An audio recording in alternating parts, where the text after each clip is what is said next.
indecisive whenever there's someone new. Can't tell if I should block them or just let them through. The moments we're together, everything is cool. But at this point in life, I don't know what to do. I gotta know when to stay and when I should go. Learned my lesson a while ago. Where I'll end up, nobody knows. Should take it slow, move with caution along this road. Could be dangerous, I don't know. But at this time, I'm just trying to pick up the vibe. I feel like it feels right this time. Maybe not, I can't quite decide. But at this time, maybe I should just live my life. Let it go and enjoy the ride. Maybe not, I can't quite decide. Keep calm when the wind blows. I know everything gonna work out, so I aim up high when it feels low. I know it's hard to trust someone these days, and I know I go overboard when I think about all these things. Thoughts inside my brain, try to keep it sane.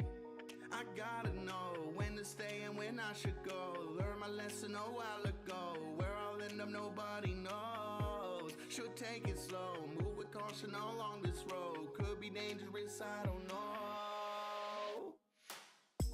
But at this time, I'm just trying to pick up the vibe. I feel like it feels right this time. Maybe not, I can't quite decide. But at this time, maybe I should just live my life. Let it go and enjoy the ride. Maybe not, I can't quite decide. But at this time, I'm just trying to pick up the vibe. I feel like it feels right this time. Maybe not, I can't quite decide. But at this time, maybe I should just live my life. Let it go and enjoy the ride. Maybe not, I can't quite decide. But at this time, pick up the vibe. Feels right this time. I can't decide. But at this time, just live my life. Enjoy the ride.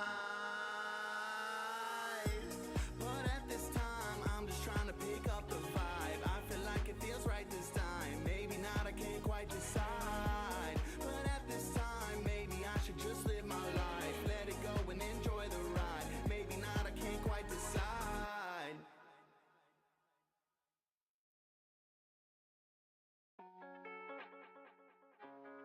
Why did you do it?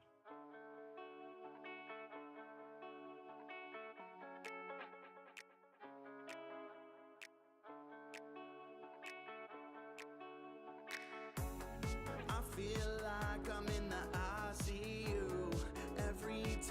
Every time I see you, I'm trying my best to never be like you. Dear hate, why you bring me down? Everything is all good till you come around. I've been trying to dodge you when you in town, but you know these streets and I get knocked down every time that you hit me. Man, I've been feeling so sickly, broken open. I've been hoping one day that you'll just go away, cause I can't take this no more. With you in my life, I'm so torn. I feel like breaking down. Evade this cloud that you made over my head, raining down. Whoa, I get so lost inside your mess. Yes, you know it's true. And every time that we meet up, I get so sick, like I got the flu. And I know this ain't good for my mental health. I just fall apart every time that we meet up. It just breaks my heart. Yeah, I feel like I'm in the ICU. Every time I see you, I'm trying my best to never be like you. Dear jealousy, why you come around? When you talk, I really hate the sound. Make me blind to the things in life that I should be thankful for, and somehow you just show up. It really makes me sick. Relationships are the worst with you. When you in the view, it's hard to live true. I don't know what to do with. It's difficult, all these things that I try to cope with every day got me losing hope. Always drag me down when I try to stay afloat, wishing you would just let me go. Always feeling like I'm out of control, don't know when and I don't know how, but I swear that I'll get you out of my soul. Cause I know this ain't good for my mental health. I just fall apart every time that we meet up. It just breaks my heart. I feel like I'm in the ICU. Every time I see you, I'm trying my best to never be like you. I feel like I'm in the ICU. Every time I see you, I'm trying my best to never be like you. Hello, everybody. I am Thomas, and welcome back to another solo gaming Sunday this week. Bullet Heart edition, where I will be returning to Bullet Heart. This is a tier 2 decided stream. So this is what was I had to kind of choose, but this was one of the suggestions. So this is what we'll be doing here today. Hello there, Christopher. Appreciate you stopping by. Hopefully audio sounds okay, because I was having a heck of an audio issue, multiple audio issues right before starting. Like, I was literally about to go press like go live, and then I was doing an last minute like audio check, and I'm like, everything is messed up. So the music was like not playing, and then it was playing double, and I'm also going back to my other mic, which was being a pain, and like the music capture was all off. So hopefully you can hear any of this, and hopefully it sounds okay.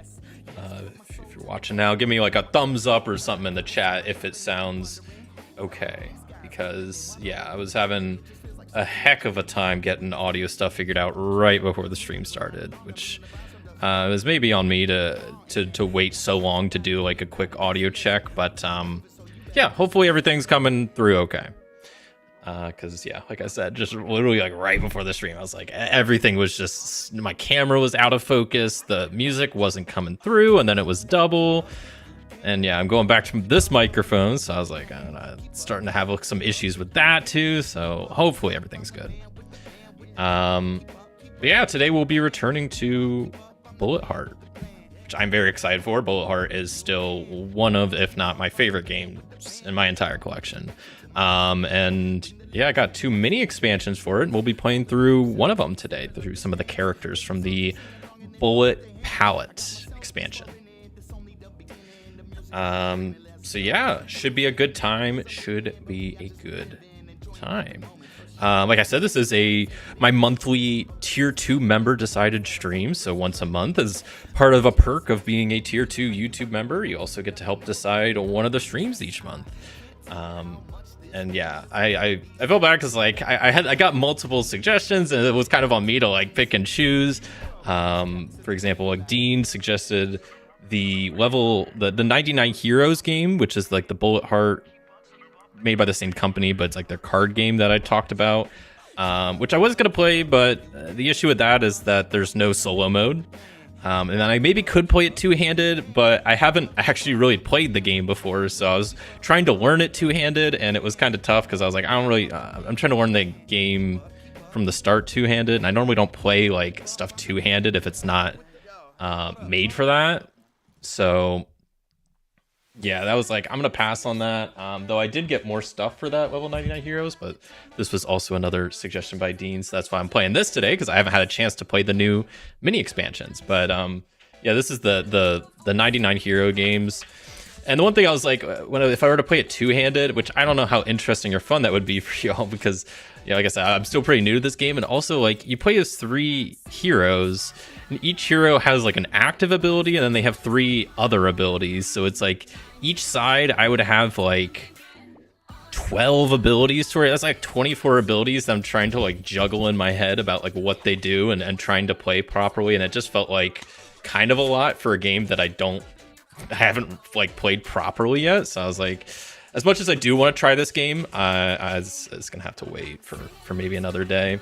But on the topic of this level 99 Heroes, or the 99 Heroes games, I did get some more of them. So there are more available on their site. So I've bought the Battle Ready Showcase, the Sinclair Showcase, and I got the Quarterly Volume 2, which is just more packs of characters. And then I also they have some Bullet Heart cards, which is pretty cool. So playing cards. So they have like this black and white deck and this colored deck, which they're cool, but I have a gripe with them.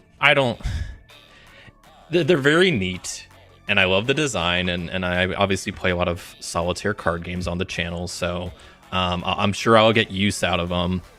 They have cool art from like the different characters, and they look great.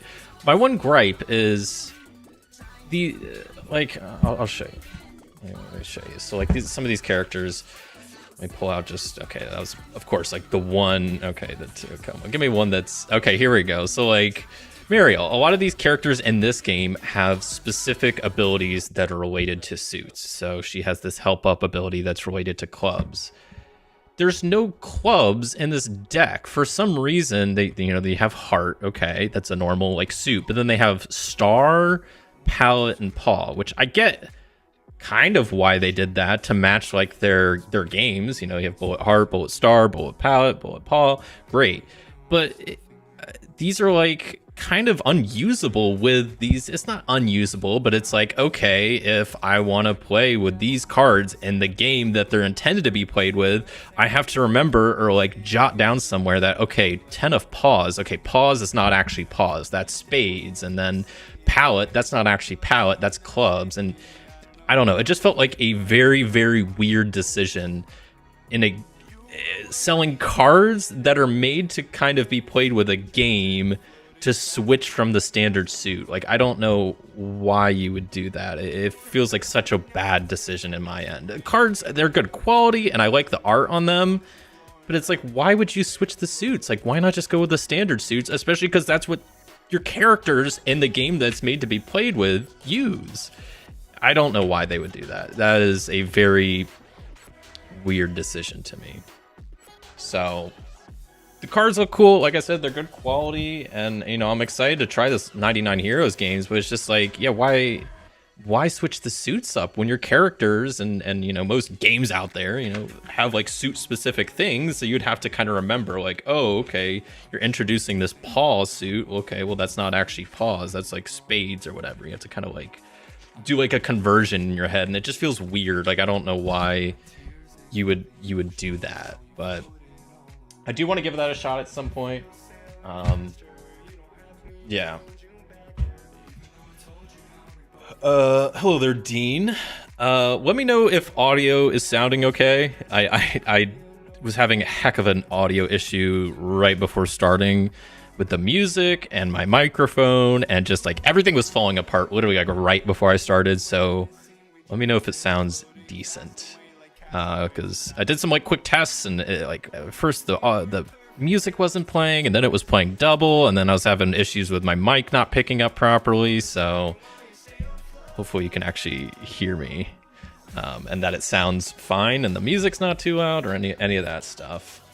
The music I can definitely turn down if it's a little too loud, but yeah, let me know, because yeah, I was stressing about that, and I was like, oh boy, I don't want to have to cancel stream because of tech issues, which has happened before, and it's not fun, but it happens. Sounds great. Music levels seem good too. Okay, cool. No, I was just talking about 99 Heroes and how, yeah, I kind of wanted to play it, but there's no solo mode, and then yeah, I could play it two-handed, but there's kind of a lot of abilities, and I haven't really played the game. And then I was ranting about there's these cool cards that I got that are like bullet style cards, but they made I think a terrible decision to not go with the standard 4 suits and instead go with heart, palette, star, and paw, which I get. I kind of get why they do that, to like match their games, but at the same time, I don't know why they would make that decision when literally like these cards are sold on the same page on their website as these 99 Hero game stuff.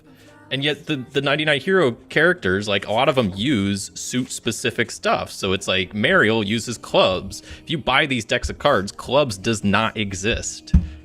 It's just I think a dumb decision. I don't know why they would do that, but I was just ranting about that. But I am excited about playing just regular Bullet Heart today. I've got the 2 mini expansions, the palette and the pause, which I haven't really got to play much up until recently. So the pause I haven't even played at all, but the palette I started digging into recently, and it's very, very fun. So looking forward to playing that today.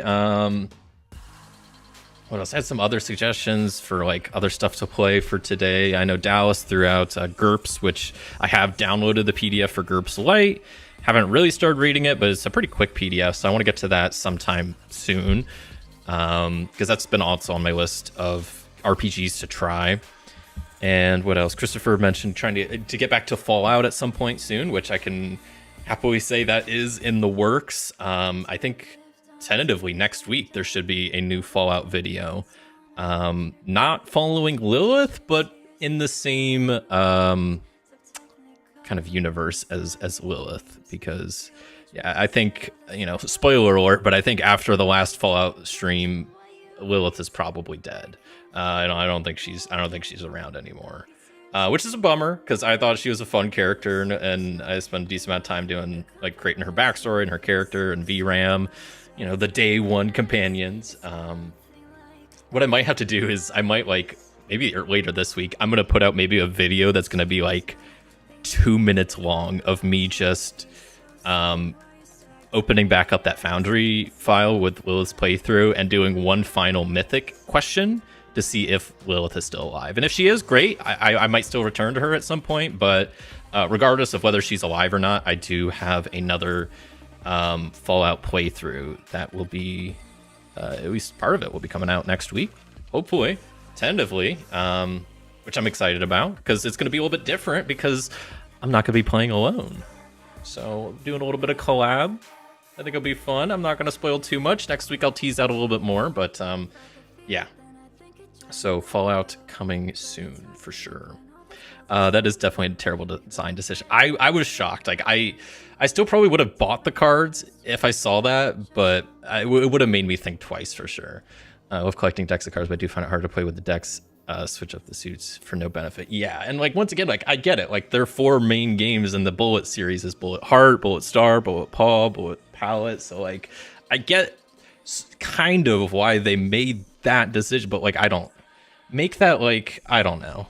Just don't do that. Just use the normal suits. It just seems like such a bad, especially when it's on the same page as the game that uses cards, but then it uses different suits. It's just I was kind of shocked when I opened that up. I was like, why would you do that? Obviously, it's not complete. They're not. I think they're cool cards, and I'm definitely going to use them for other games. But I don't know if I'd actually use them for the 99 Heroes games because it would just kind of be a pain. Or I'd have to put a little sticky note somewhere, being okay, paws equals spades and palettes equals clubs. I gotta remember that. It's weird. I don't know why they did that. But yeah, so. What else is new? Oh, let's talk about my video last week, right? So last week, for Halloween, I wanted to play a spooky game. So I went through Steam, was looking at some what games are on Steam that I can maybe play. And I stumbled across this game, which I had never heard of before, called Slay the Princess. Looked a bit into it. I was looking for, I forget how I even ended up there. I think I was looking for horror games, and I wanted to look for something RPG or board game adjacent, and this kind of came up as a graphic novel, choose your own adventure style game, and I'm like, that's pretty close to an RPG. So I was like, you know what, it looks cool. I didn't want to look too much into it once I figured out it was a game I wanted to play, so I bought it, played through it for the first time last week, and I gotta say, I was thoroughly impressed with that game. I genuinely had so much fun playing Slay the Princess. I thought it was such a cool concept and a cool game, and it was really well done with all the different it looked, first off, beautiful. The graphic novel style art was just phenomenal looking. I really liked the narration, the music was good. I was kind of worried choose your own adventure style games, I feel like sometimes can be a bit limiting because there's only so many options. You have to pre-program everything and whatnot, but I really didn't feel limited in my options. I felt like I really could choose an option and it would have a meaningful impact. And yeah, I was really, really blown away by that game. And so I definitely think it's going to be something I return to. Probably, I want to do a stream of it and really kind of get deeper into the game. So I think 2 weeks from now, I might return to Slay the Princess, because next week's going to be IST. I'll be playing some more Intergalactic Space Trader using the new website, which is almost done. And yeah, I think the week after that, I want to turn to Slay the Princess, because I was blown away by it, really. Because like I said, I didn't know anything about it going in, and I thought it was such a fun and cool game. So yeah, it kind of fit the spooky vibe. It wasn't it's not a horror game, so there's not jump scares, but there's, I don't know how to describe it, but yeah, if you haven't seen it, check it out.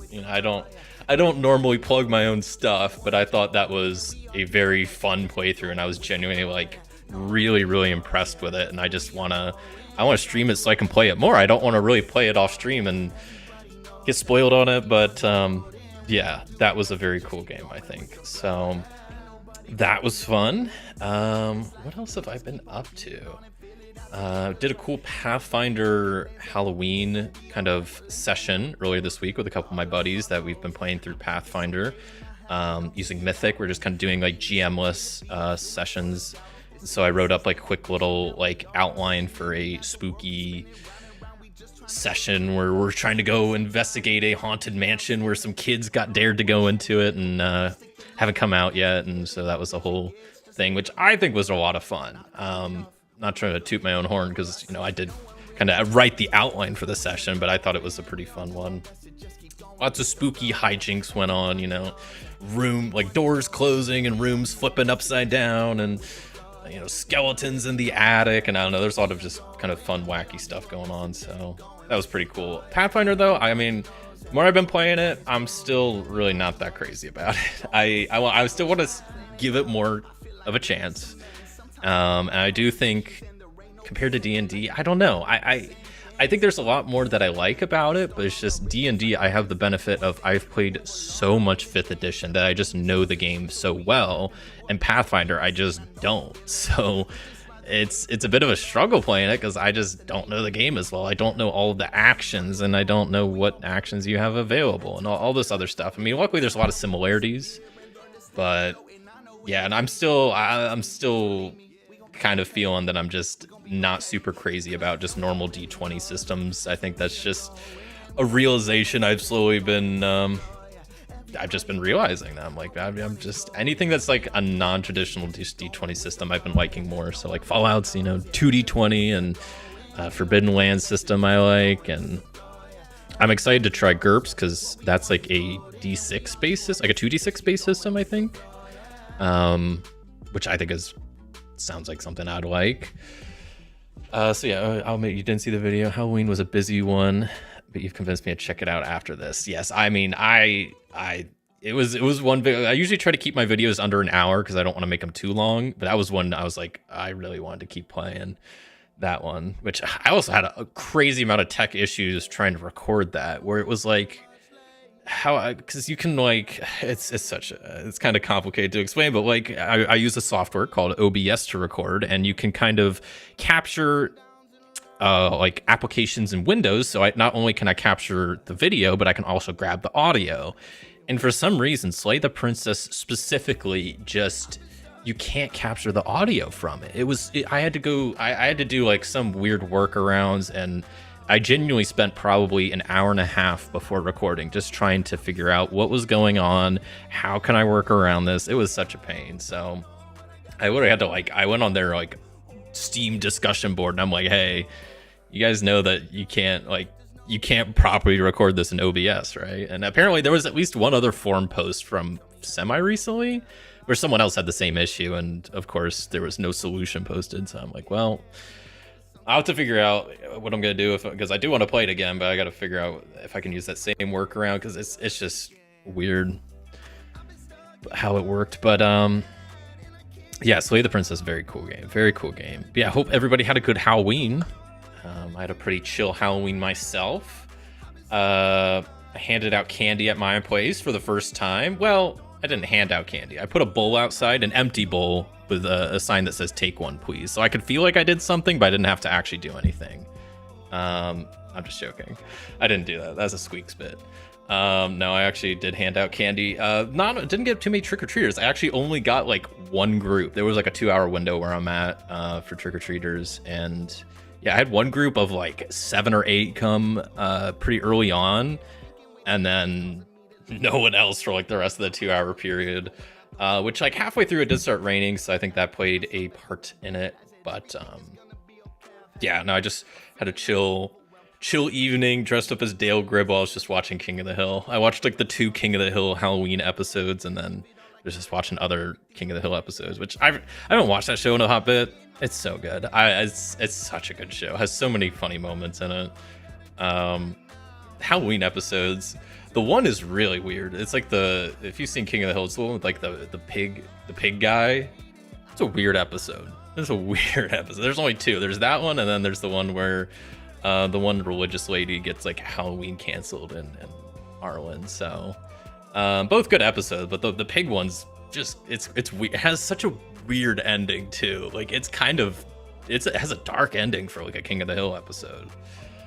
But what else? I've still been watching through JoJo's Bizarre Adventure. I've been rewatching, I guess. I'm on the Golden Wind part 5, I guess, which has been great. I mean, I love JoJo's Bizarre Adventure. It's such a good show. But I forgot how, I mean, it's in the name of the show, JoJo's Bizarre Adventure, but I forgot how bizarre some of the scenes are in like this part specifically. You know, if you've seen Golden Wind and this part of JoJo, you'll know a couple of the parts I'm talking about, like the torture scene dance. I mean, that should just tell you there's a scene called like the torture dance scene. Like it's not as bad as it sounds, but it's just a bizarre scene. And I also just recently, like before hopping on, was watching. I don't want to spoil or anything, but there's a scene with this guy named Doplio, and where he's like on the phone. If you know, you know. It's just it's odd. It's bizarre, but it's so good. I love JoJo. It's such a good show. It's just so fun to watch. Like that's the main thing. Like I watched it for the first time like last year, and I'm already rewatching it because I don't know. I just wanted something on in the background, and I turned on the Stardust Crusaders, and now I'm already back on part 5, almost on. I'm gonna probably finish watching through all of them because if I'm already watching through Golden Wind, I'm gonna watch Stone Ocean next, which I don't know. The end of Golden Wind I didn't love. I'll see if it hits better this time. And Stone Ocean I quite liked, has some cool characters. But one thing I really like about this part is just I like the stand names are based off of like band names. So you get some fun stands like Notorious Big and Aerosmith. Or like song references like Purple Haze, which I think was Purple Rain. Some of the names they change for like I think just copyright reasons, which is also fun. So like Notorious Big is actually called like Notorious Chase. There's one like for Spice Girls that's just called Spice Lady. The episode I was just watching had the stand Metallica, which they just call Metallic. Aerosmith is called Little Bomber. Like they have to like change the names when they do like the subtitles, just I guess for trademark reasons. I don't know, but I always think that's kind of fun. And it's just I don't know, it's neat. What else there was Grateful Dead. There was like the fishing guy. Was that Beach Boys? I don't know. It's just it's such a great show. Very fun. So that's what I've been watching TV show wise. I still watch, of course, a lot of YouTube and Twitch. Most recently, a guy I watch from time to time, not a whole lot, but a guy named Ludwig, who's a pretty big streamer on YouTube. He does a good amount of events. I've probably talked about a few that I watched in the past. But most recently, I think it's going on like literally right now, is a series he's doing called World's Greatest Gamer, where he gets a bunch of gamers that stream and it's competition to see who's the world's greatest gamer, and it's quite fun. They do a wide range of games. Yesterday they were playing Deadlock, Rivals of Aether 2. I didn't catch too much of it. It's like a multi-day thing. I think today is the last day of it. But like earlier today, like they're playing like all these like pretty like legit games yesterday, but today they started out with a lot of like they did like 3 kind of, I don't even know how they describe them, like mobile games where they played Flappy Bird, they played Snake, and they played the dinosaur game on Google Chrome when you don't have internet. So those who know, if you're on Google Chrome and you don't have internet, you'll get the little dinosaur dude that appears that says no internet connection. Then if you press spacebar, it turns into a game. So that was actually like part of their gaming competition, which was very fun to watch. And before I hopped on today, I think I saw they're playing like a game called Golf with Friends, which is like a mini golf game. So they definitely do a wide range of games, which is pretty fun. So that's been quite fun to watch, especially because there's a lot of streamers that I watch that were in it, which is quite fun. So yeah, it's one guy I've been watching a lot more recently. Connor Eats Pants is participating, so I've been kind of watching his point of view, which has been quite fun. He almost lost today. He was he barely saved himself on the dinosaur game. He was like in the bottom 3. He was doing not so good on Snake and Flappy Bird, but he managed to make a comeback with the dinosaur game, which is quite fun. Yeah, Deadlock yesterday. That was the quickest game of Deadlock I've ever seen. I haven't seen many games of Deadlock. I've played a few myself, but it was like less than 10 minutes. It was so one-sided. It was crazy. They need to do a world's greatest board gamer, and that's what I want to see. You know, miss me with these video games. Let's see world's greatest board gamer. That'd be cool. Which they kind of already do. They do. I mean, in Vegas, they do the World Series board game thing, which is a fairly new thing. See, but that is like, that's a little bit different, because I think in like the World Series board game thing, they do like individual games, so you can compete in Ticket to Ride or Terraforming Mars. But like in this World's Greatest Gamer, like you're competing against all the games and trying not to get eliminated. And it's kind of, they have teams, so there's like heroes versus villains. It's pretty cool. It's pretty well done. What else they play? I played League of Legends yesterday, which I'm not a big League fan, but it was pretty cool to watch. But yeah, there's no way I've been live for 30 minutes. That's not right. Okay, well, let's hop into the game. I didn't realize I've been yapping that long.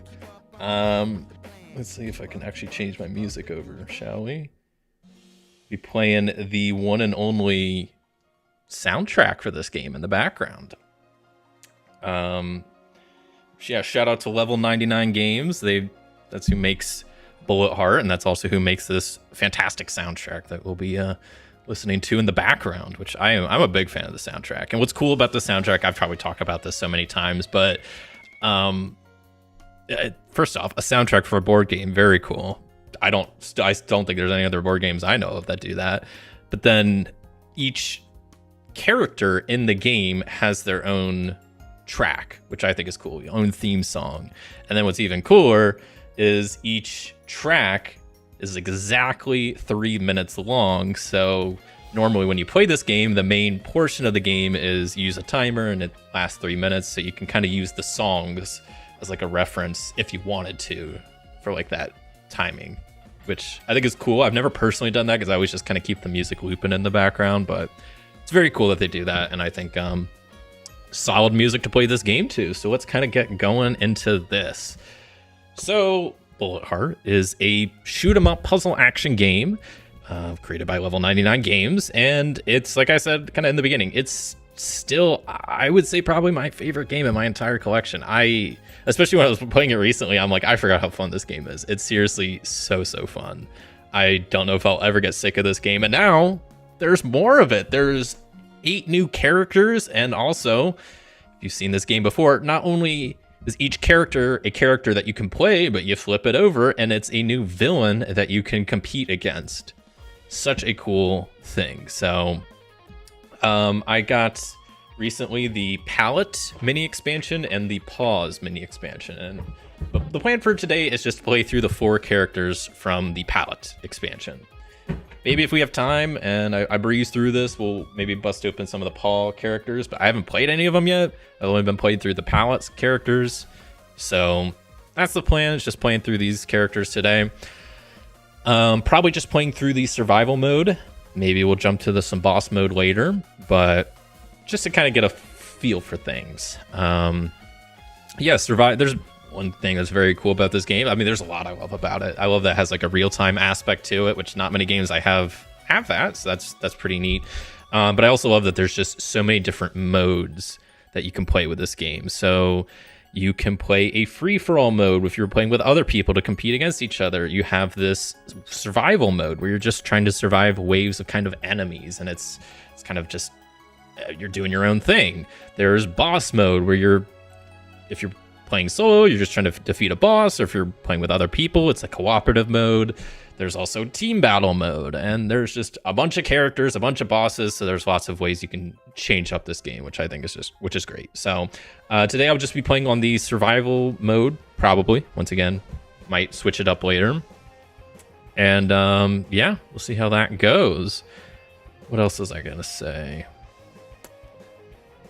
I don't know. I think that was kind of my spiel. If you haven't seen Bullet Heart, I'll kind of explain real briefly how it works. But got these different columns on your board, and you have a bag of tokens. These tokens have different colors on them. They have different numbers, and so when you draw a token, you place it on your board and the matching colored column, and you just count the number of empty spaces. So this red 2 goes in the red column on the second empty space, but this red 3 now goes 1, 2, 3. It goes on the fourth space because that's the third empty space, and then this blue 4 goes on the fourth space.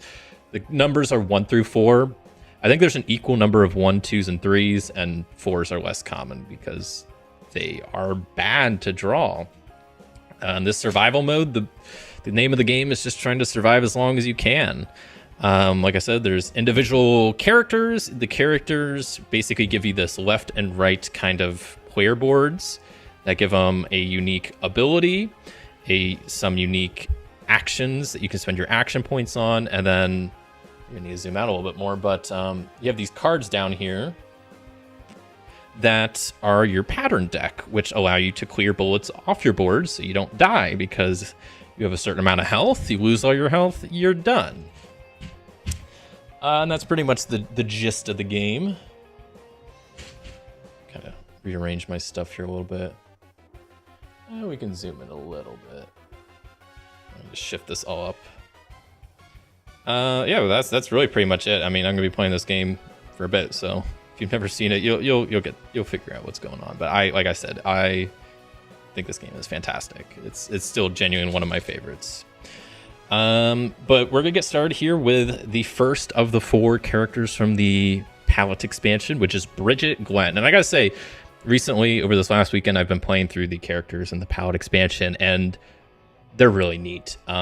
They all work pretty differently. There's one that I'm going to be playing next that I think is one of the most interesting characters I think I've played. But it's such a cool character, but it's also a character that's really kind of, I feel like, sucks at survival mode. But well, it's fine.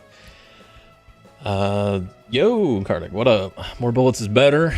Not going to actively try not to understand this game. Okay, well, you'll do great. You'll figure out what's going on, or not figure out. I don't know. So Bridget Glenn is the first character we'll be playing, and she is the Uncanny Author Illustrator. And her special ability is Artistic Liberty, which says during setup, I put these 5 colored markers above the top row of my site. My little middle board here is called my site, in each of the matching columns. And I place the bullets there. So normally, I got this green column, I place this green marker there. So what's the point of the markers? Well, I can swap the markers around, and that's pretty dang helpful. That's one thing I can spend my action points on. Another thing I can spend my action points on is to move a bullet in any space in a column to move a bullet to any space in a column matching its color. So let's just say, like, I don't know, I have a pink bullet here. I can spend an action point to move that pink bullet anywhere in the pink column. So between these two, it's really, you have a lot of flexibility on what you could do. And you'll kind of see as I go kind of how that actually plays out. But yeah, we'll just get started. So let's draw my first little, start with the 10 bullets in the bag. So we'll see how. Okay, we got a blue 4 right off the rip. I will also say, I mean, last time I played this game, this is one of the few games that I've tried to speed run. And I mean, I think it's a great game to speed run, but I am not going to be speed running it today. I'm not going to be using a timer either, because I'm pretty new to these characters and kind of just want to chill time playing this. But normally when I do play this, you do use a 3-minute timer during this main portion of it. So just grabbing bullets, placing them out here. We already got a pink 4, so the pink column's looking pretty rough already. And a green 4, we're grabbing all these 4s, but at this point the bag is empty, and now I can start trying to clear stuff away. Clear stuff away with the pattern cards. The pattern cards sometimes indicate a color that's needed, so I need a red. The solid outlines show, like, solid outlines show where other bullets have to be, so I would need a red with 2 bullets next to them, and the little star icons show what gets cleared. So in this case, the red would be the only one that stays, and these 4 spots, if there were bullets there, get cleared. The little dotted outline just means that needs to be empty, and yeah, that's kind of how that works. So where do I want to? I think this Guile of the Trickster King looks pretty good if I can get that set up somewhere. So here's like, so watch this. So I can go use an action point. I can move bullets around left, right, or down. So I can move that over one. And I can spend another action point, move a bullet to any space in a column matching its color. So that means I can move this yellow bullet all the way down here. And then that's lined up perfectly for Guile of the Trickster King, which clears these 3 bullets away. Whenever I clear a bullet with a star on it, I get an action point back. We're rocking and rolling. More like build a bridge to get over yourself. That's real funny. Crazy that Jonesy's around. I don't think Jonesy's sleeping in the other room. She's got better things to do. She's got sleep to sleep. Those bullets, any percent speed. I mean, I technically I am the world record holder for bullet speed runs because no one else has challenged me. So I guess, you know, I'm kind of the world record holder on those. Not to brag or anything. Okay, so we got a lot of stuff left. So like I could do something like this. So I spend an energy to swap the yellow and the blue columns. And now that this is the yellow column, I can spend an action point to move this down here. And then an action point to move this over there. And then that's perfect for the island to clear out these 3 and gain an action point back. So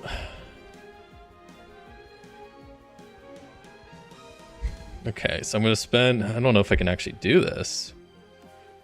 Let me see, 1, 2, I have exactly 4, so this would work. So I can spend an action point to move, to swap the red and the blue. This is going to start confusing me, but that's fine. And then I spend an action point to move the red here. Move a bullet to any space in a column. Yeah, we're good. And then I spend an action point to swap the yellow and green columns around and then use that to move this up here in the yellow column. And that's lined up for moral of the story. So I can clear out these 2. Boom. Looks like Candy Crush. Honestly, it is kind of Candy Crush vibes. Like where you're moving stuff around, trying to get combos and whatnot. You should tell that fact at a lot of parties. Oh man, no, I go to all the parties. I mean, I went to so many alcohol parties this weekend for Halloween. You wouldn't even know. It was too much to handle. And that's pretty much all I could do with my turn. Bag is empty, so action points reset. I draw back up to 3 cards. Boom. I get to add bullets to my bag. So 2, 4, 6, 8 bullets, and the intensity is 4. So I'm adding 12 bullets to my bag. 1, 2, 3, 4, 5, 6, 7, 8, 9, 10, 11, 12. Perfect.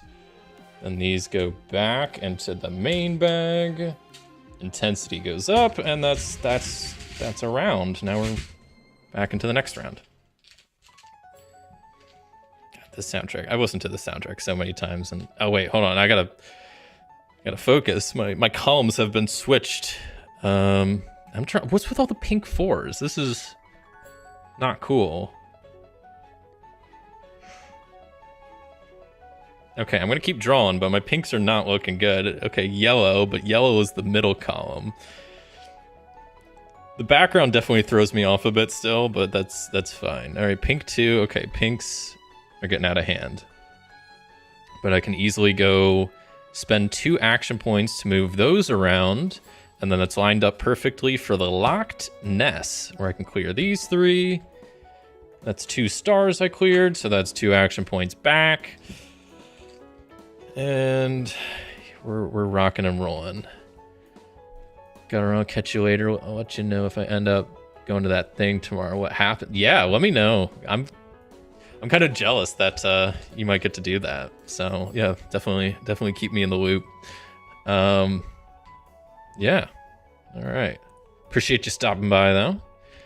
My one and only moderator, keeping an eye on things for me. Keeping the riffraff to a minimum.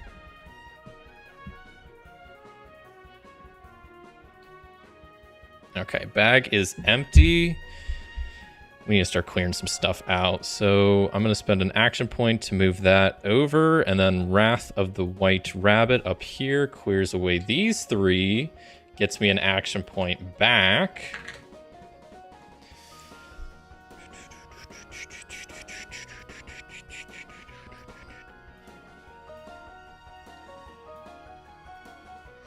Okay, let me think about this. I want to, because I got this Bad Luck's run, so I want to do something with that, but I don't quite know what.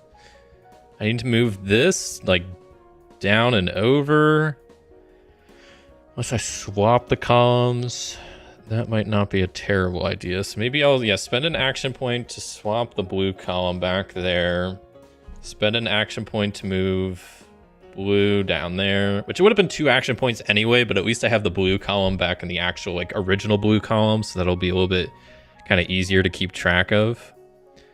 Then I'll spend an action point to swap the yellow and green around. Spend an action point to move the green down.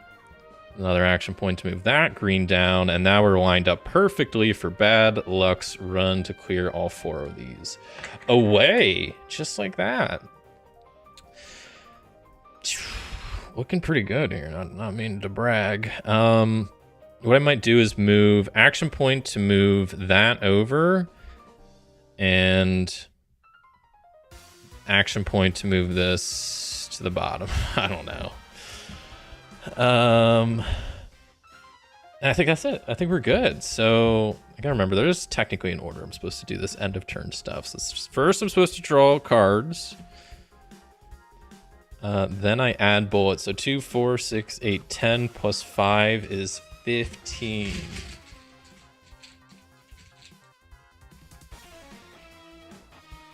One, 2, 3, 4, 5, 6, 7, 8.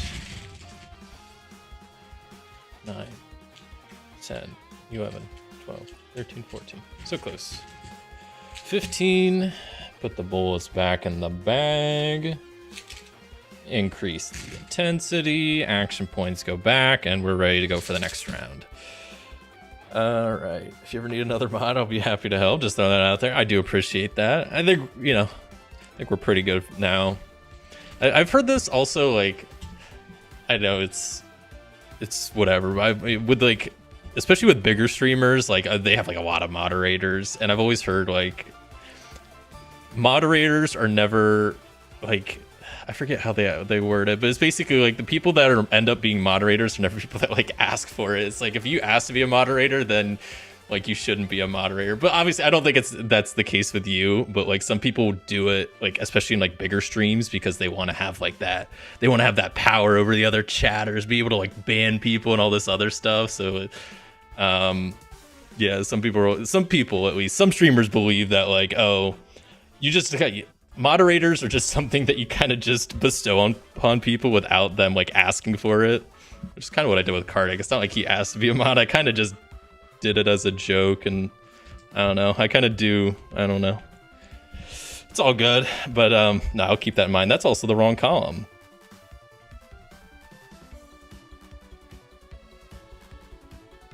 I think Squeaks says that. I like Squeaks is still one of my favorite streamers. He did a funny Halloween stream where he dressed up as a kick streamer. I mean, he didn't say that's what he was, but that's kind of I think the idea. Kick, if you're not familiar, is another streaming platform with some interesting characters on it. Usually that's where some streamers will go once they get banned on like Twitch or YouTube. They'll go to Kick. Kick's kind of like a more Wild West of streaming platforms, or there's a lot more that's like allowed there, and a lot more not great content, like stuff like gambling and I don't know, watching like movies illegally, like stuff like that. It's kind of a weird platform. I've never personally watched anybody on Kick, and a lot of the people I hear that are on Kick I have no desire to watch. So okay, red column, I've been yapping. Red column needs some help here. Oh, we got the Zodiac Jack attack set up. No, we don't. I am an idiot. Well, I am an idiot, but that's...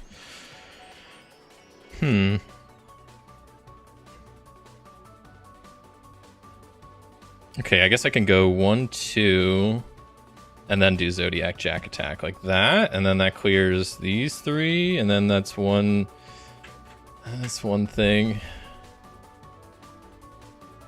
Okay, 4 blue. I need to make sure I'm putting these in the right column because I was definitely messing that up a little bit earlier. 4 yellow. Okay. Why am I getting all these 4s? There's not that many 4s, but clearly I keep drawing them. There's 1, and I take my first damage.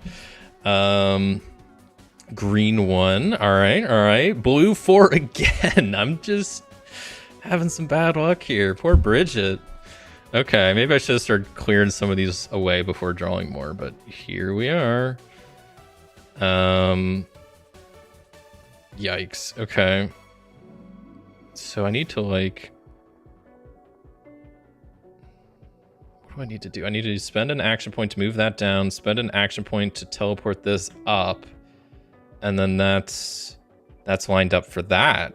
The little frog that could is the name of that card. Clear those 3 bullets, and that's 3 action points. I'm back to max. So, you know, I took some damage, but we're not sitting in a terrible position. I just need to figure out what to do here. I totally get that. Absolute power corrupts. Absolutely true. And yeah, like I said, I definitely didn't mean that as like a slight to you. It's just, I don't know, it's the sentiment that I heard, at least with some bigger streamers, which I could definitely get in that case, like why, you know, they would say that, because yeah. But yeah, no. Well, maybe, yeah, I mean, you know what? Once I get, you know, huge and I start blowing up and I'm gonna need moderators handling all the trolls, I'll definitely keep that in mind. Hello there, JJJ Dragon. Which mode are you doing? I see not a speed run, so just as far as you can. Yeah, I'm not speed running, no timer. I think I actually still have my timer.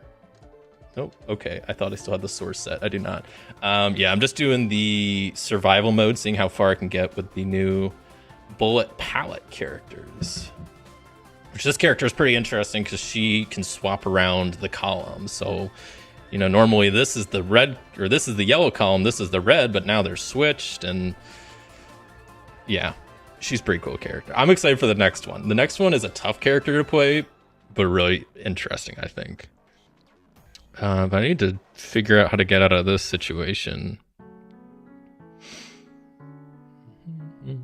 I'm gonna swap these 2 columns just to make it easier on myself. They don't need to be that way anymore. Let's get everything back how it normally was, and then we'll kind of go from there. It's kind of nice not having a timer. I can actually think about what I want to do, but it's also then it's not a bullet time game if you don't have the timer.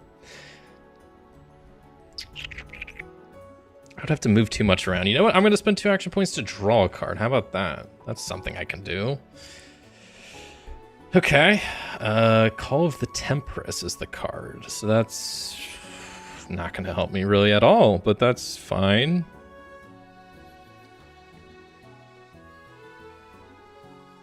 Okay. Okay, so I'm going to spend that to teleport that up here. Action point to move that over.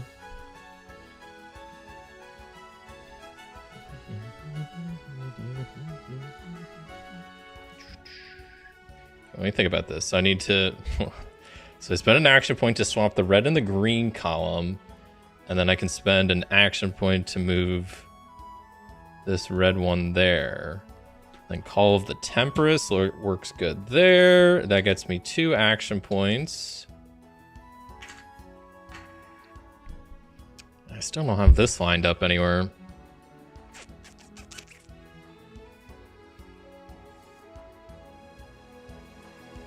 I mean, I could, but then it wouldn't clear anything away. Because I could spend an action point and move, like, this over here. And then spend an action point and move, like, that there. It's kind of lined up, but... I'll do it. Why not? So I can do that to clear away these 2. That gets me an action point. And that's, I think, all I can really do. So we'll stop there for now. Yeah, hopefully, I'll have to test, but I mean, so...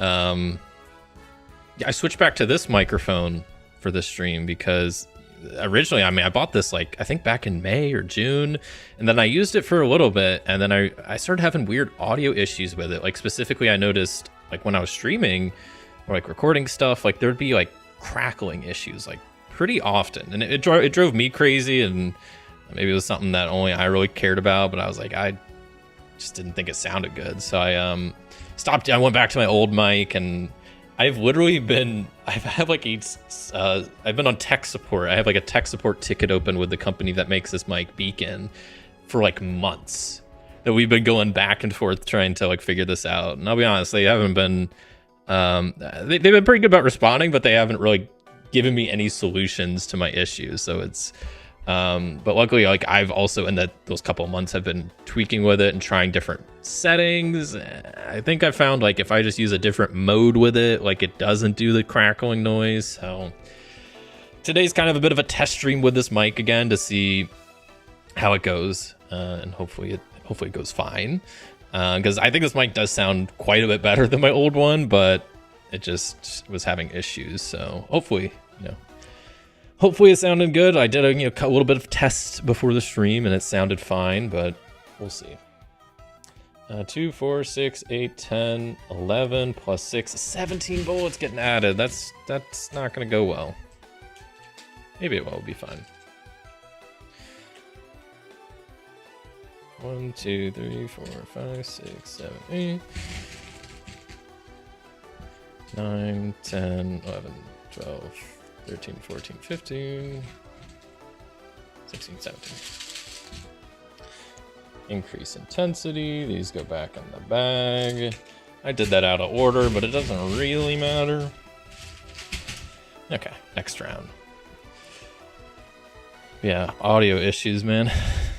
I would definitely consider myself a tech guy. My job involves me being on a computer, and I love being on computers, but dealing with like getting into streaming is definitely exposed me to a whole new range of tech issues when it comes to like audio and video, which I am not familiar with, and it's quite not fun dealing with sometimes, but I figure it out along the way. I'm learning slowly but surely. That was like one other thing. Like I was saying, I was running into audio issues for today. Like right before the stream, like I normally have music playing through Spotify, and it just wasn't picking it up at all. There's normally a way you can like record audio from an application, and it just Spotify's not there anymore. Don't know why. So I had to thankfully, quick thinking, I remembered that normally I use the Spotify application, but Spotify also has a web player. So I opened it on Firefox, and I was able to capture the audio through Firefox, which works, but it just means I also if I open anything through Firefox, that's going to play through, which I don't really plan on doing right now, but if I did, then that would cause issues. Guile the Trickster is set up. We're going to go ahead and knock that out. I mean, I don't know. I like having background music, especially for this game. I mean, it's got the music made for it, so I feel like I kind of have to. Okay, I need to maybe chill with drawing these, because we're going to be in a bad spot here in a second.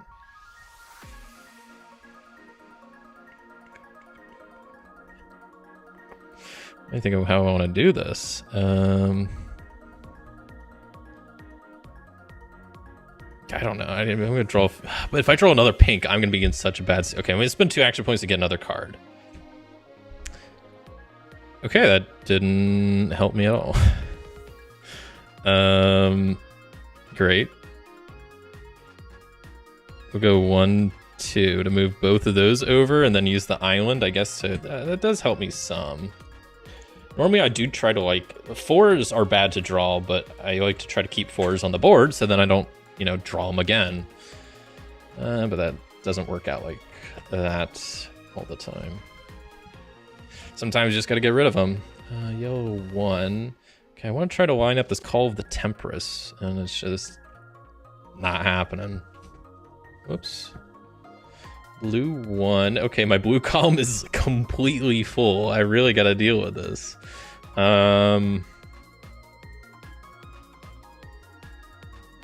I can spend an action point to move that up there.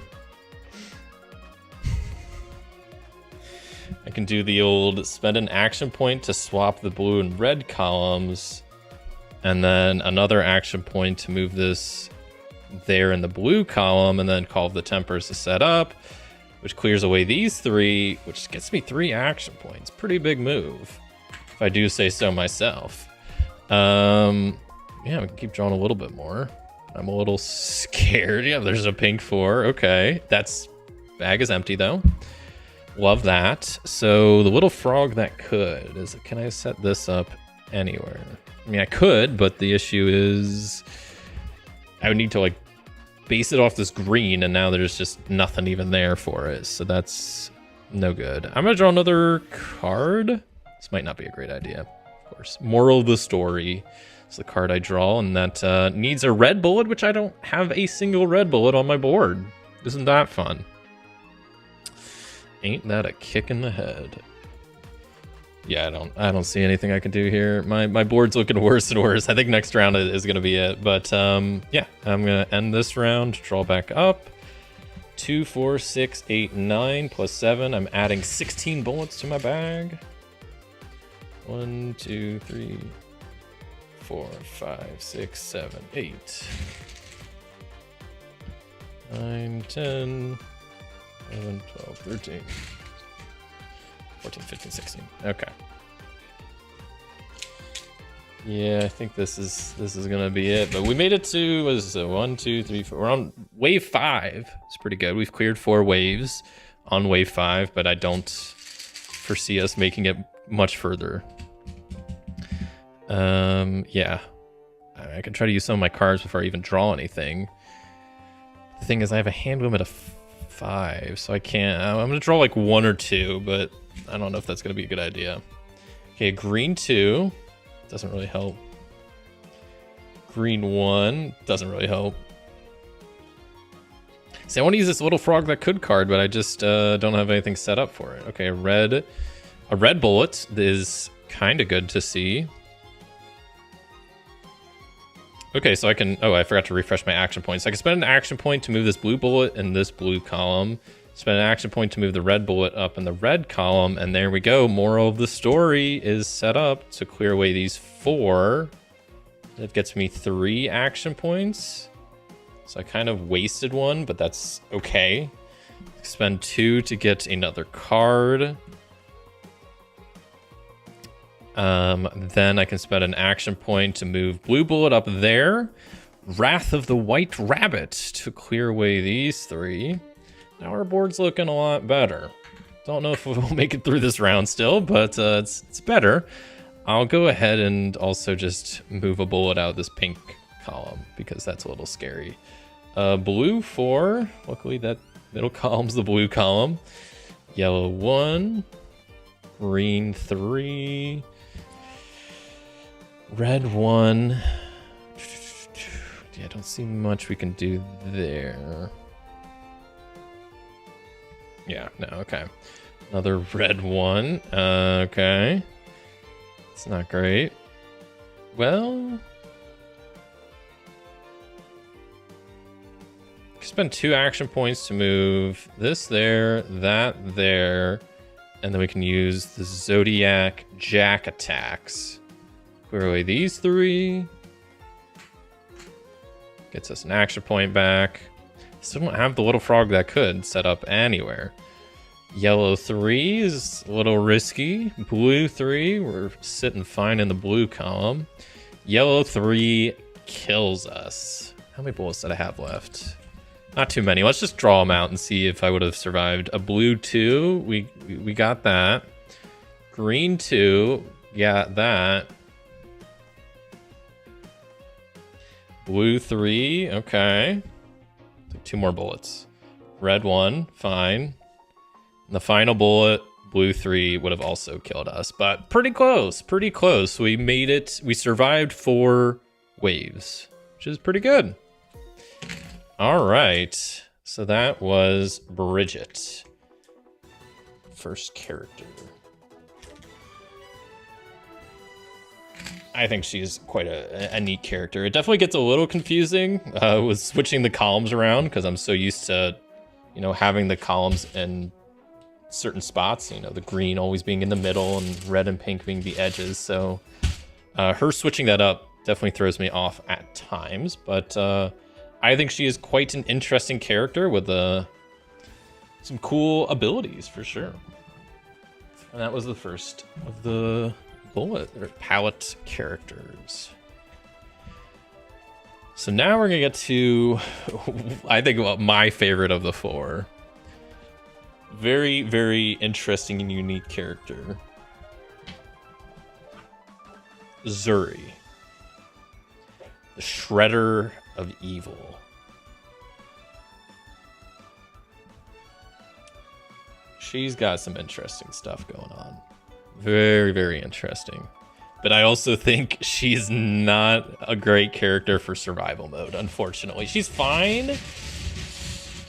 I feel like she just, because of how she plays, it's tough to get far. 1, 2, 3, 4, 5, 6, 7, 8, 9, 10. Okay.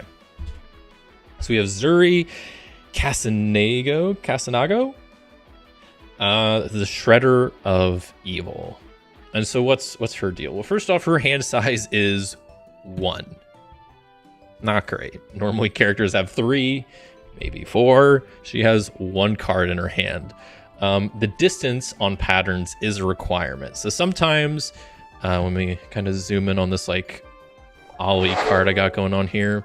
So sometimes like only the circles that matter and the squares just kind of give you a relative idea of like where it could be. But for example, like on a normal character, you could say have this be the bullet and like these be the empty spaces, and that would be valid. The squares wouldn't really matter. For her, the squares matter. The distances, they matter. So that's one thing. She only has 1 card. The distances matter. When you use a pattern, you draw another pattern. Cool. During the option phase, which is the main phase of the game. I think that's what they call the main phase, right? The option phase is the main phase of the game. You can't reshuffle. And then at the start of the end phase, I clear bullets from my board based on the number of patterns in my discard pile. So if I have, let me zoom in a little bit on this, kind of, sort of, so you can see. So depending on how many cards at the end of my turn I essentially have in my discard pile dictates how many bullets I clear from my board. So that brings me to the point of looking at her pattern cards. I didn't notice this at first. When I first was looking through her cards, something jumps out that she has, normal requirements for bullets that are required and empty spaces that required. Her pattern cards don't clear bullets. Every other character in the game, when you use a pattern card, it clears away bullets. Her, no, they don't clear bullets. And that's why this is so important, because then the number of pattern cards you use dictates how many bullets you clear. And then once you get to the end phase, you draw back up to your hand shot. You reshuffle, and then you draw back up a card. Her abilities over here, her actions include moving a bullet down, left and right. You have move a bullet from your sight to your current. Your current is your bag of bullets that you're drawing from. You can spend an action point to draw 3 patterns and then shuffle 3 patterns into your deck. So essentially, you always have 1 out, so you would draw 3, so you have 4, you keep 1, and then put 3 back in your deck. You could spend 3 action points to discard a pattern from the top of your deck. And then when you clear bullets that have stars on them, you put a bullet from your sight into the center, which is just the center bag that you draw bullets from. So not your current. This is your sight. Current is your bag. Center is the big bag bullets. So yeah, she's just very, very interesting, where throughout the main phase of the game, during the option phase, I'm going to be trying to complete these patterns, but it's not going to actually do much until the end of the turn. And then based on how many patterns I complete, I get to clear bullets away. She's definitely, so characters are either, they have like different difficulties, and there's like little, maybe I should show this. One thing I also love about this game is they're pretty they have like, they do a good job at making lore for the characters. They have stuff like, you know, a little bit of details about them, like their just background, their race, birthplace, stuff like that. But then one thing that's nice is they have difficulties on them about if they're easy or hard to play. She is definitely a hard character to play, for sure. She is confusing, but I think she is very, very fun. And you'll quickly kind of see after a round or two how she's played, because I think she is confusing, but very, very fun. So let's get going. So we got a 3 blue. Luckily, our columns are back in the normal order for the colors, which is great. So I don't have to think about that. You know what I should do is, as I'm playing through these characters, I should play their theme song. Do I have where's Zuri's theme song? Let's hear Zuri's theme. I don't know if I've heard this. I probably have. Okay, I like it. So I need to try to pull off an ollie, which I think I just did. So we have a bullet here, and then 2 empty spaces below it. So ollie has been completed. I use a pattern, draw a pattern. Okay, now I need to try to pull off a triple kickflip. Okay, so bullet there. So this really needs to be pulled off in the blue and red columns. Okay, 1, 2, 3, 4. That's actually very good to see. Because I can move this down 1 and this over 1 for 2 action points, and boom, triple kickflip complete. Second pattern complete. Next pattern card, we need to try to do a 720, which we already have completed. You know, the 2 right there, that, and an empty space. 720 completed.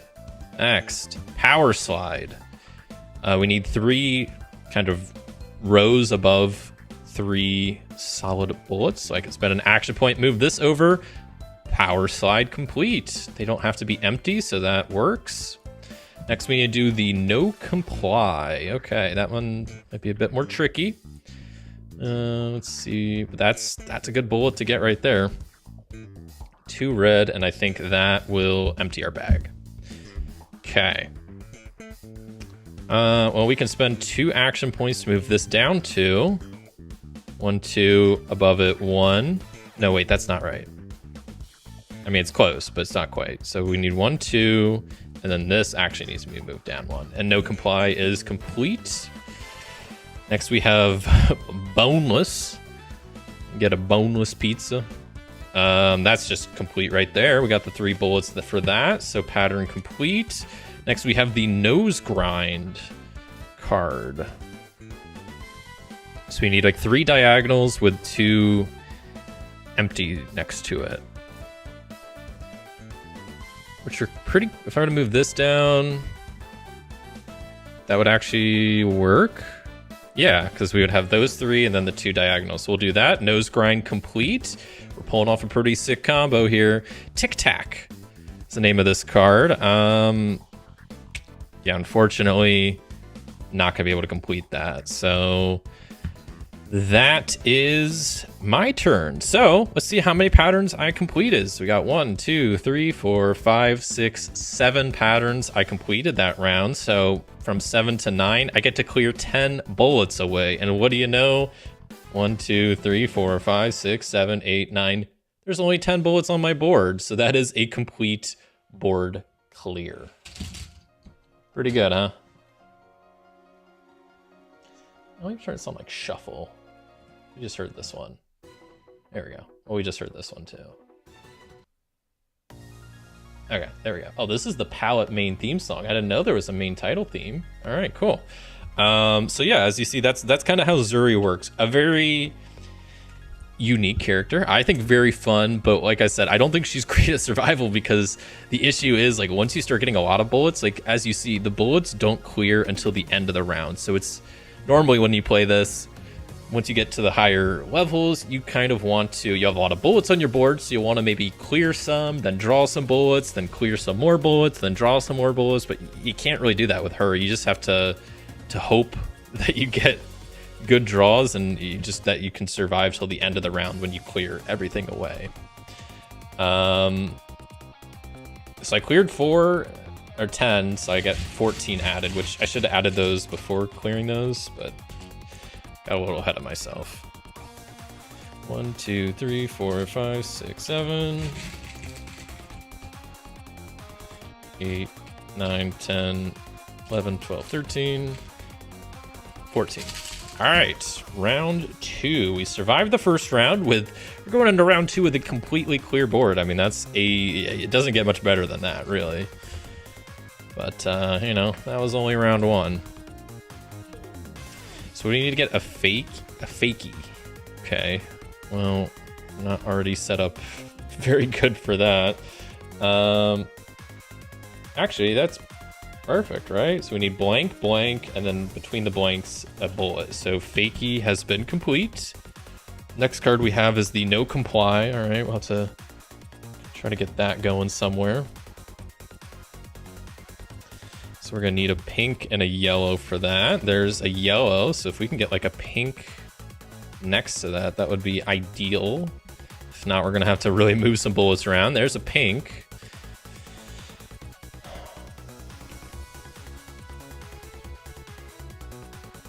I'm gonna keep drawing a little bit more. I don't want to move stuff around too much, but I also don't want to take a lot of damage. There's a pink one. Yeah, I just need okay, there's like 2 more bullets. I'll just draw them both. So we got the blue there and a yellow too. Double check. Bag is empty.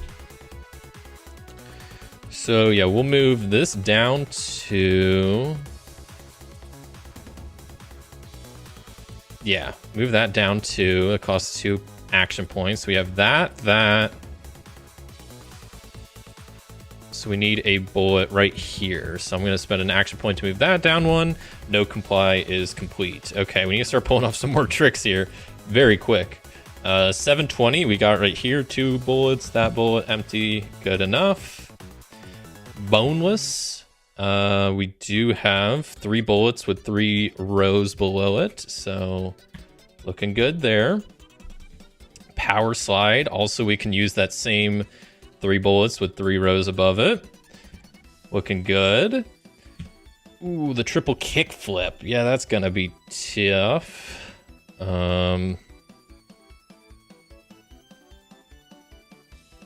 We just need to move that down and over, I think, and then that's that. So 1, 2. Right, so that.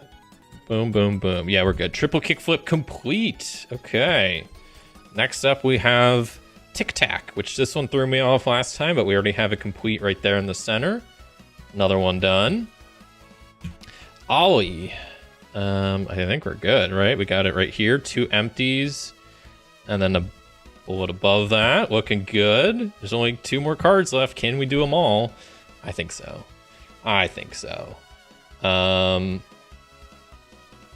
So we got the triple bullets right there. So I just need to move that down 1 and nose grind complete.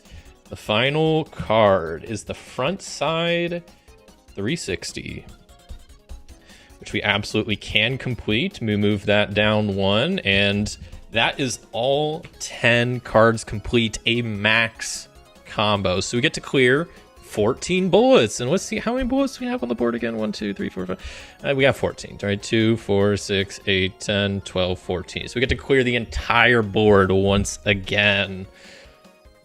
Insane. 14 plus 5. So that means we're adding 19 bullets to the bag.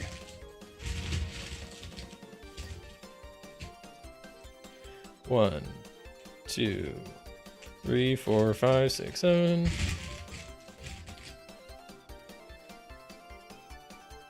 8, 9, 10, 11, 12, 13, 14, 15, 16, 17, 18, 19. I might have added more than I should have, but well, that's fine. Just more of a challenge then, I guess. Refreshed our action points. Intensity goes back up, and we're once again going into round 3 this time with not a single bullet on the board. That's not going to be able to happen this round. There's a chance, actually, because I haven't really encountered, but the star ability is when I clear a bullet with a star, then I can move a bullet from my sight into the center. So it's effectively, it gets to clear an extra bullet. So if I can get a max combo again that clears 14, and then as long as I clear 5-star bullets, then I could clear all the bullets. But yeah, it's gonna start getting more tricky, like I said. Jeez. All right. 3. So we need to try to get this boneless pulled off first, which I love that. That's a great name for a card. Boneless. Makes me think of that one meme every time. The boneless pizza. And there we go. Boneless has been pulled off. What do we got next? We have Tic Tac. Tic Tac.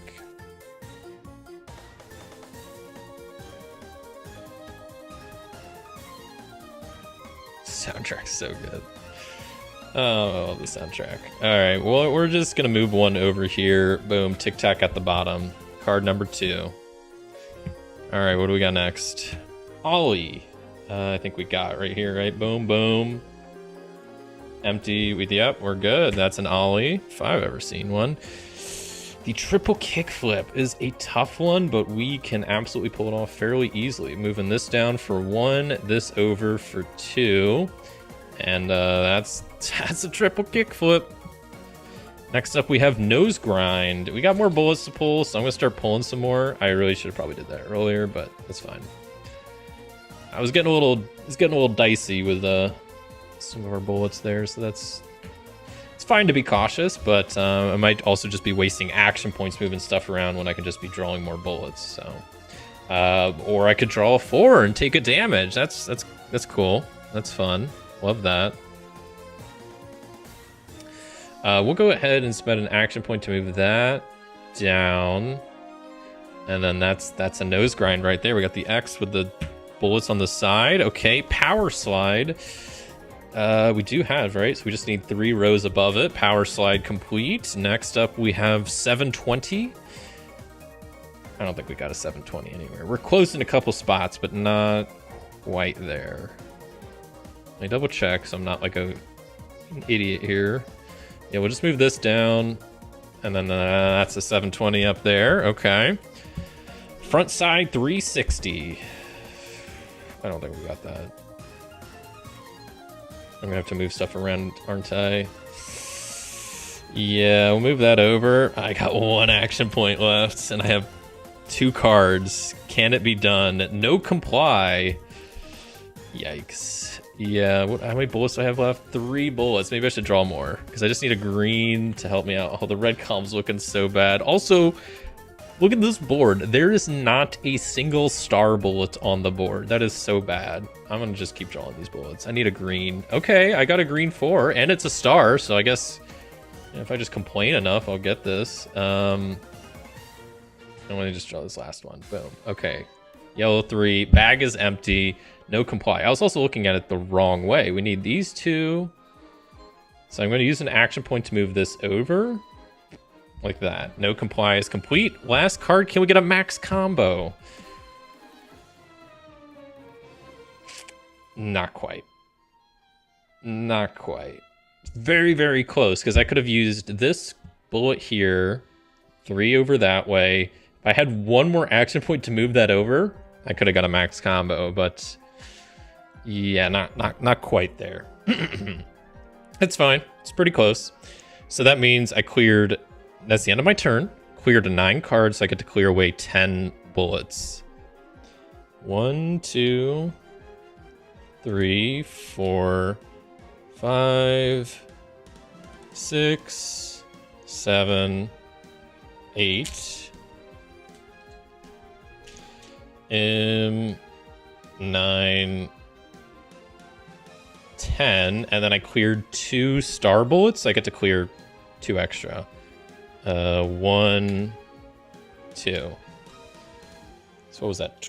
12 total plus 6 is 18 bullets getting added to my bag. All right, not great, but we'll survive. Hopefully, surely. 1, 2, 3, 4, 5, 6, 7, 8, 9, 10, 11, 12, 13, 14. 15, 16, 17, 18. All right, bullets have been added. These go back. Intensity increases, action points back, and I got to reshuffle my hand of cards. Yeah, as you can see, this character, I think, is super interesting, very fun to play. I don't know how well they would fare against bosses or other players, but I think they're super, super unique. I mean, I think they do a really good job with this game at making the characters feel pretty unique. Some abilities, I will say, just aren't maybe as fun as others, but I think this one's super interesting. And we're on our way with the next round. The first card is Ollie, so yeah, we're gonna have to see if we can pull off an Ollie somehow. That just kind of messed that up down there. We can still pull it off somewhere up here. We just need like a yellow one.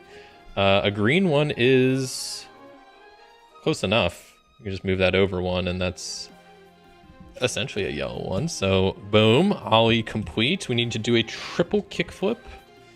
It's gonna be a bit tricky. Just keep drawing bullets for a bit, get our board kind of set up, but not too many bullets. We don't want to be taking more damage. As I say, as I take more damage from a pink 4. Love that. Red 1. Yellow 4. That's a 3rd damage. Yikes. And yet I will keep drawing. Maybe I shouldn't have, because a blue 4 does kill me. Survived 3 rounds that time, so 1 round less than Bridget. Right, that was her name, Bridget? Yeah, Bridget. But not bad. Like I said, I do think as fun as Zuri is, I don't think she's as good for survival. But nevertheless, I think super interesting and fun character. Probably my favorite of the 4 that I've played, but I haven't played them all that much, so the jury's still out on that. All right, so we'll switch to the next game.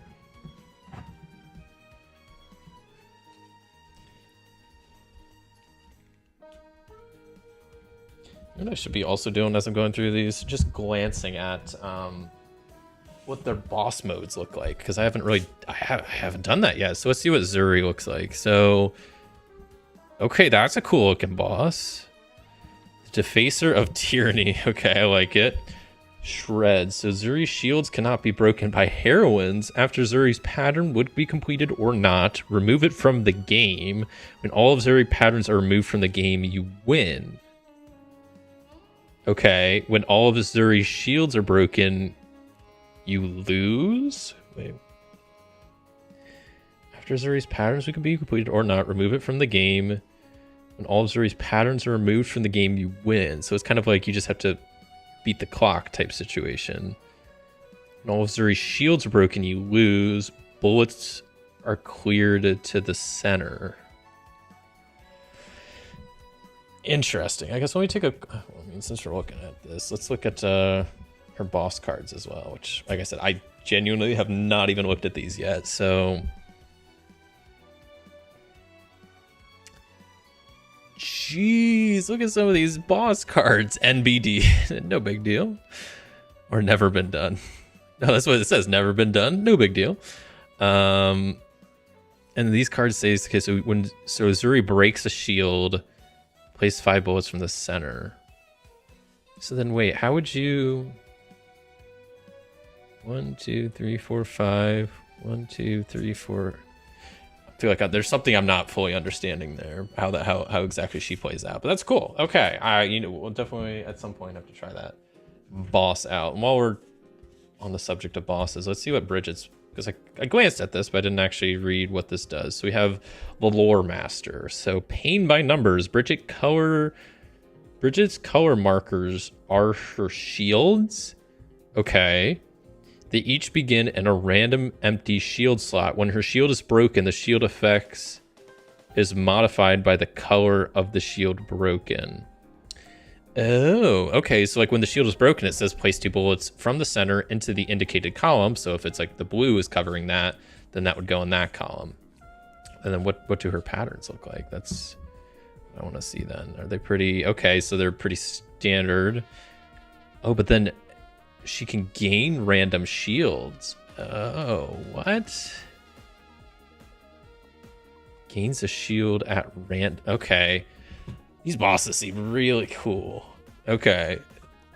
Nice. All right, I'm glad I'm looking at these as I'm going along. So that's character number 2. Next up, got a pretty cool one, as you can kind of see them poking out here. The Precursor Die. And this one's pretty neat because it has a dice that you gotta roll. So let me add this in, but read their special ability, which says, press your luck. I have a 6-sided dice at the beginning of the round. Roll it. Some of your actions are affected by your dice results. Pretty straightforward. This character is an easy character to play. 3, 4, 5, 6, 7, 8, 9, 10. Okay. And yeah, like it says, some of their abilities are kind of affected by the dice roll. So for example, up here, I can move a bullet to any space, or move a bullet in one space in any direction. It's pretty nice. I mean, that's left, right. You can go diagonal any direction.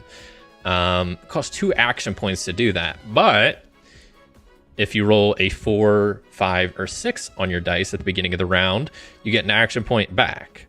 So it effectively only costs 1 action point instead of 2. Pretty nice.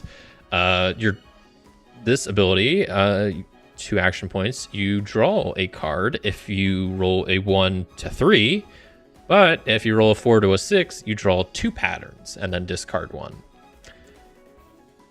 You can spend an action point to roll your dice, so don't like your dice roll at the beginning of the round, you can spend your action points to roll it again. Also, you can spend an action point to reveal bullets from your current equal to your dice and then return them. So you can kind of peek inside your bag to see what's going on. And then whenever you clear star bullets, gain an action point. And I'll real quick play Dice's theme. Let's see what that sounds like. Okay, I've heard this one before. All these themes I've heard before, and I didn't know that was there. So let's see what I get for my first round's dice roll. And that's a 6. That's as good as it gets. Oh, what? I'm kind of an idiot. I'm jumping the gun a little bit. I need to get their pattern cards out. It's kind of important. I'm not going to be able to clear bullets without that. So we have Sandy the Sand Timer, Jack of Diamonds, and Rulesmonger.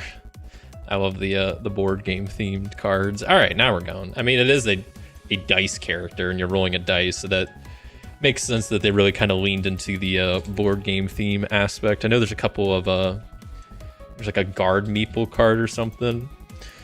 Oh boy, that's a controversy. I'm surprised it didn't get copyrighted for the word meeple. I know that was a big deal semi-recently where some companies were getting like legal action taken against them because they used the word meeple in their game or whatever, and someone was claiming like they have a trademark on that term, and there was like a whole big debate about it.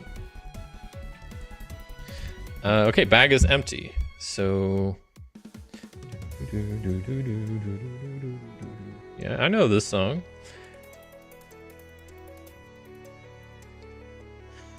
What do you think about... Oh, I forgot. So yeah, I mean, I keep forgetting I can move my bullets in any direction. So the moving diagonal is kind of huge. So we're gonna move this up there for 1, and then spend 2 to move this 1, 2, and then that sets up that pretty sweet. So we'll use Sandy the Sand Timer, clear out these 3 bullets, and that gets you 2 action points back.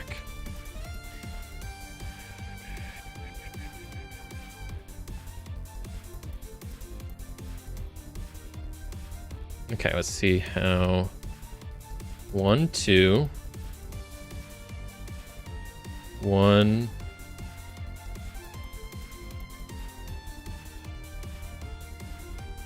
Yeah, I think we're good because I can go 1, 2, that 1, 2, and then move that down 1. And that's set up for the Jack of Diamonds. We clear those out.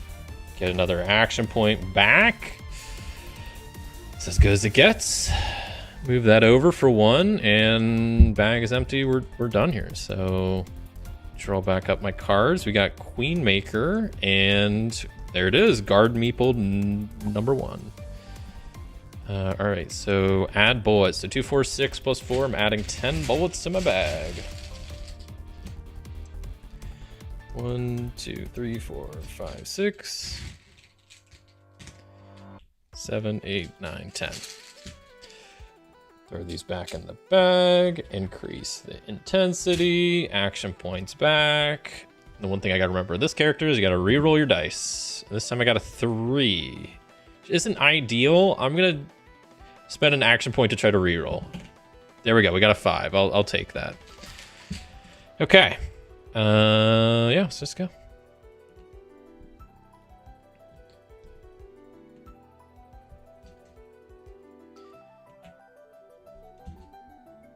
Okay. Close to getting some of these set up. Finally, we're getting some red. I need red bullets for this rules monger card, and now we got some. So yeah, we'll just spend 2 to move these down each and go ahead and use that rules monger.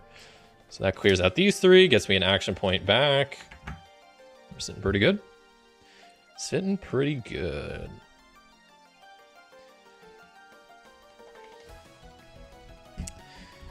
Okay.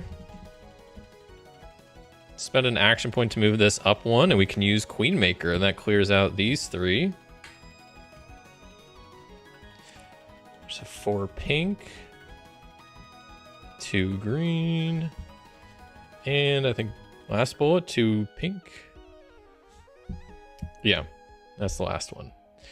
Okay.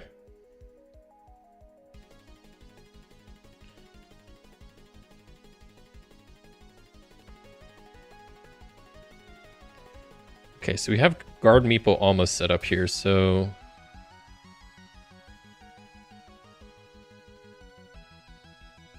let's see, 1, 2, 3, 4. Yeah, that kind of works. I can go 1, 2, move that there for 3. It's not ideal, but we'll move that over. Guard Meeple number 1. Clears out those 2, gets me 2 action points back. We'll spend 2 action points to draw a card just on the chance that it can maybe be something. It's the jail cell card, which, yeah, we don't have set up. That's my turn. So let me draw back up cards. We got Water Moat and Dungeon Man. Okay, then we add bullets. 2, 4, 6, 8 plus 5, 13 bullets getting added. 1, 2, 3, 4, 5. 6, 7, 8, 9, 10, 11, 12. So close. 13. All right, there we go. Get these back in the bag. Intensity increases. Action points back. And we're going. That goes there. Okay. Boom. That down there. Whose theme is this? Elaros. Oh, it's from the Bullet Paw. Okay. I haven't really played this character. They got a cool theme. Okay, we're definitely just... Oh, I forgot to roll the dice. Shoot. Perfect. A 6. I'll take it. Yeah, spend an action point to move this over because that sets up Jail Cell perfectly. Go ahead and do that. Anything else set up? Not quite. We're close on a few, but not quite there.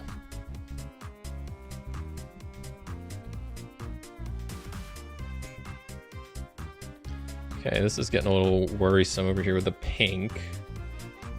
Yeah, we could do something about it, right? We can spend 2 action points. 1, 2, move that down, activate Water Moat to clear these bottom 3 out. Gets us 2 action points back. Pretty good. Pretty good. 3 there. 2 blue. 3 there. 2 green. This center is getting a little not great. But I can start clearing some stuff out. Right, so I can actually just move that over 1. Actually, we'll just move this down because that's going to get cleared out, right? Bullet, bullet, and then these 3 get cleared. So Dungeon Man, activate. That clears out these 3, gets me 2 action points back, and I'm at max action points. So I'll definitely spend 2 to grab another card. Get Guard Meeple number 2. 3 green, we do take a damage, even though I'm sitting so good. I need to do something about that. So we're gonna go 1 to move that, 1 to move that, 1 there. And then that's Guard Meeple number 2 set up. We can get rid of these 3, gets me an action point back. Clearing lots of bullets. Bag is empty at this point. Got what, 3 action points? I just need to start like kind of clumping these together maybe. I don't know, let's just go 1, 2, 3. Just to have 1 in each row. Looks pretty good. We'll end turn there. Draw back up my hand. Pit Trap, Dungeon Man, and Guard Meeple number 2. Got about 2, 4, 6, 8, 10, 12, plus 6 is 18 bullets coming my way. 1, 2, 3, 4, 5, 6, 7, 8, 9, 10, 11, 12, 13, 14, 15.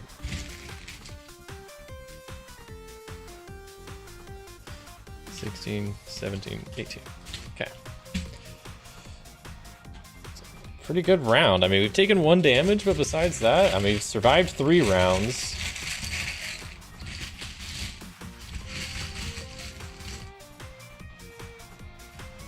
I don't know. Thought I heard. These, I'm really glad that I got these, like, coin capsules for the bullets. It makes it a lot more fun to play. Makes them last a lot longer, but they're kind of cheap ones, and sometimes they just pop off. Not like in a good way, like pop off, like a bad way. And then I have to play the game of trying to hunt down the coin capsule that has half, or in this case now, I found both halves, and I gotta find the bullet. There we go. Okay. So I don't have to do this, but it's gonna drive me crazy if I didn't. I really need to like find some better coin capsules. If anybody watching has some good recommendation on decent coin capsules, let me know, because I'm pretty sure I just got these on Amazon. And they're fine, but they're not great. Okay, there we go. A 4. 4 is what we want to see. Okay, we'll start drawing some before I start placing stuff. I mean, I don't want to take more damage, but I also don't want to waste action points trying to set these up when I could just draw more bullets and then it can just kind of happen naturally. So it's always kind of the risk with this game, which I just think is great. It's always a bit of push your luck with this, which I think is very, very fun.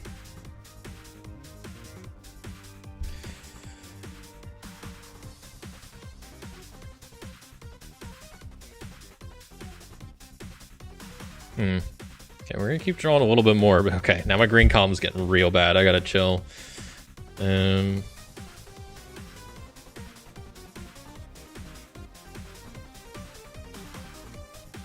I guess I can move that over 1 and use Dungeon Man. Clear out these 3.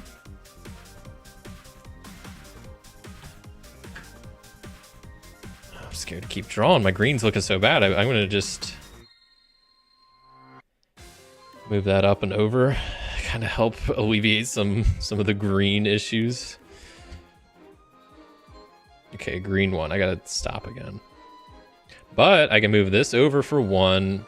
And look at that. Pit trap is set up top. Gives me 2 action points back. 2 blue goes there. 3 green. Yeah, that's a damage.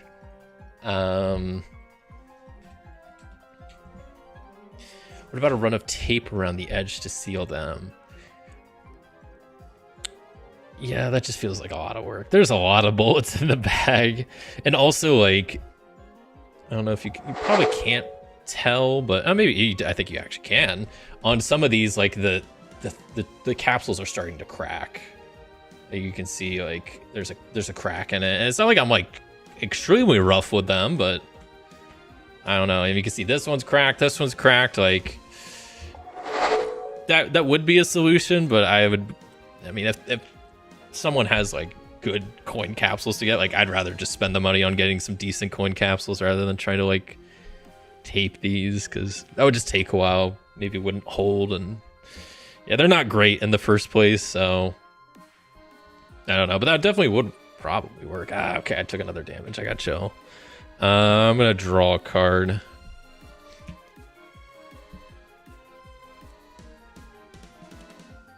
Okay, we're gonna spend 1 to move this there and use Queen Maker to clear out.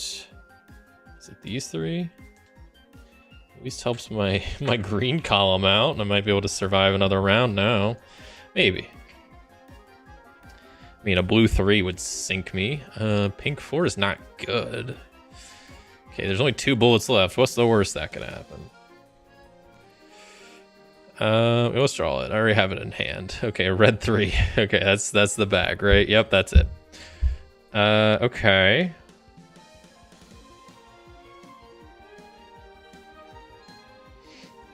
So I can move that up.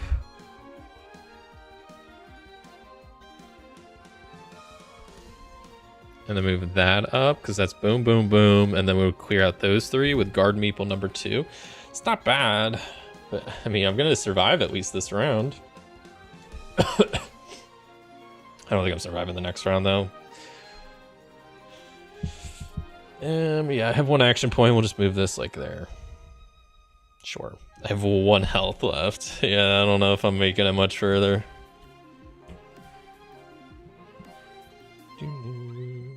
2, 4, 6, 8, 10, 12. Plus 7. That's 19 bullets. All right.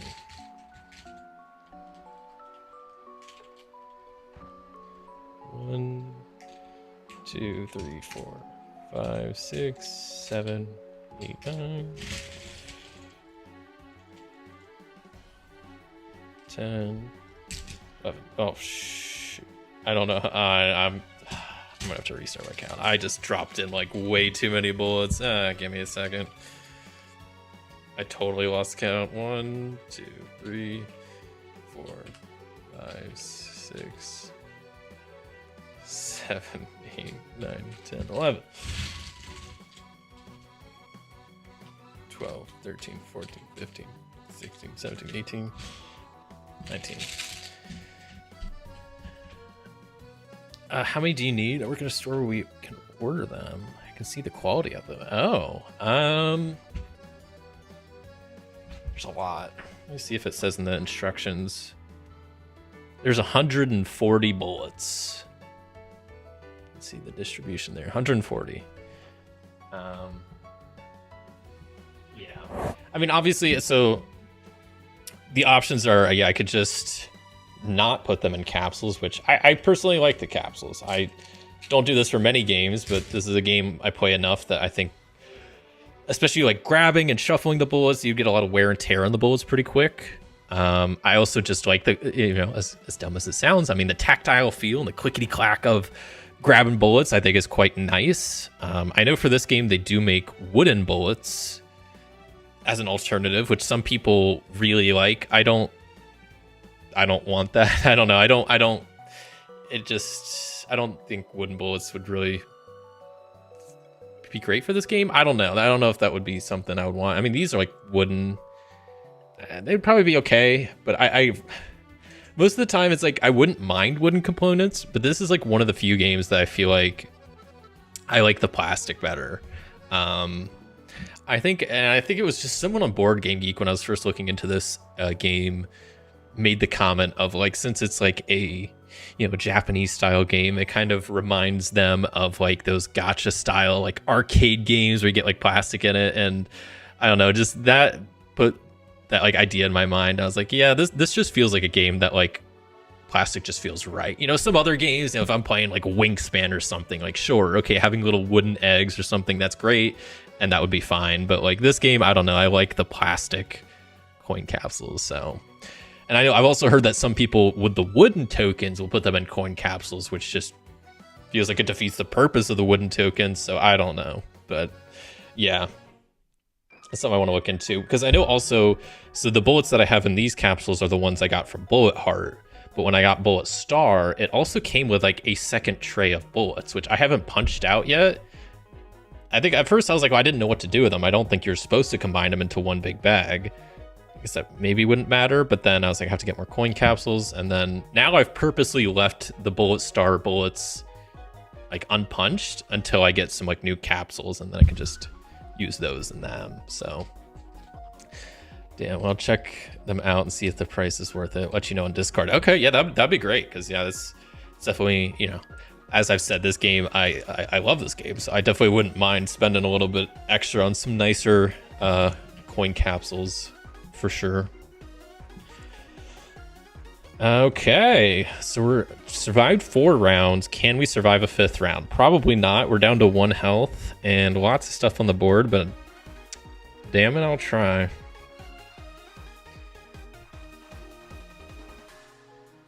Okay, I'm gonna draw a few bullets first. That might be a terrible mistake. Yeah, this is already looking like a mistake, but we'll keep going. Okay, this is actually good, because I wanted to get like the guard meeple set up. So move that up there, and guard meeple 1, knock those out. That's at least something. It might be a bad idea. I'm gonna spend 2 action points to draw a card. I don't think that was a bad idea at all. Move that down for 1, and then spend this to use the water moat to clear these 3, and then that gets me an action point back. See, now we're sitting in a lot better position. I'll say that much, but can we survive this round? That's the big question, because if so, I mean, that means this character will have made it the furthest of the characters so far. But oh, we're real close with the jail cell. Real close. Okay, now we're even closer with the jail cell. Hold on. Right? No. Wait, I'm an idiot. Well, yeah, but we have to move that up, that over, and then we wouldn't get the star bonus. But I think it's worth it to move this up, this up, then activate the jail cell. Something like that. Okay. This part sounds like a JoJo theme. Okay, let's keep drawing. I'm glad I did that, but there's still kind of a lot of bullets left, and okay, the pink's looking so bad. I'm just gonna keep drawing at this point. That's all I can do. Green 2, okay. I don't know how many, there's still a lot of bullets left. Red 2. Blue 3, oh gosh. I can move this down 1. I'm out of action points. I can use Rules Monger to take these 2 out. That gets me an extra action point back. I'm probably just postponing the inevitable. A blue 4, and we actually survive it. That's crazy. Unheard of, some would say. Yellow 1. There's 2 bullets left. Yellow 1, 1 bullet left. Will we survive the round? A pink 3, the last bullet kills us. So close. So close. So Precursor Die, unfortunately, died on the end of round 5. Survived 4 rounds, died on round 5. So I believe that ties us with Bridget. Because I think the character before this, yeah, I already forgot that. characters are new, so I don't really remember their names. Zuri survived 3 rounds, died on round 4. Bridget survived 4 rounds, died on round 5, and this character also survived 4 rounds and died on round 5, which seems pretty standard for characters. Obviously, it can fluctuate, but okay, yeah, not bad.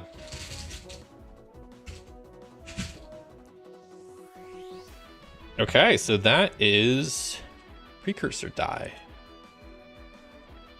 which I think is a very cool character. I like the idea of the dice and how it's a bit of a press your luck thing, where if you get a bad dice roll, do you just roll with it, literally? Or do you spend action points to re-roll to try to get better use of your abilities over here? I think it's a pretty cool idea, not too complicated. It's an easy to play character, and I think this would be a great character for beginners. There's definitely certain characters that stick out in this franchise that I would give to, you know, people that have never played the game before. I think this could be a character that's like, if you've never played the game, especially if you've played like board games, like other board games before, yeah, sure, this would be a fantastic character to play. So let's see what their boss side is doing. What the heck is this? I genuinely haven't looked at this. So we have Game Master Die. Can I zoom in on this a little bit? Can I get a... Here we go. There we go. This is wild looking to me. Are you ready for a real game? So Game Master Die. So roll to move. Die has no patterns, 1 shield, 18 shield slots, and 1 6-sided dice. When any number of shields would be broken, roll the die instead. Move your shield equal to the number equal to the die in the order shown on the board. Only perform the shield effects of the slot your shield will stop on. Okay. Intensity is equal to the total intensity of all slots behind your shield. If your shield would move onto or beyond the die's last spot, with an even roll you win. If it's an odd roll, it doesn't move. That's so cool. Look at that. This is why I love this game. Stuff like this. It's so cool. The people at Level 99 Studios just are so dang creative, and obviously I'm not like sponsored by them in any way, shape, or form, but like they just make such great games. It makes me. There's some other Level 99 games that I really want to play, because I've just been so blown away with these bullet heart games. But like stuff like this, it's like it's so cool. It's like you have a mini player board that's your boss. Like that's so interesting. So they don't. Yeah, I guess they don't have, like it says, I guess they wouldn't have boss pattern cards. I'm blown away. I guess it's fun because I didn't realize that. I didn't really look through these bosses yet, which is kind of fun. All right, and so we're on to the final of the 4 characters from this expansion, which is Shout. Deafening Idol. Mix the bullets around a little bit. 1, 2, 3, 4, 5, 6, 7, 8, 9, 10. Okay. Shout's cards here.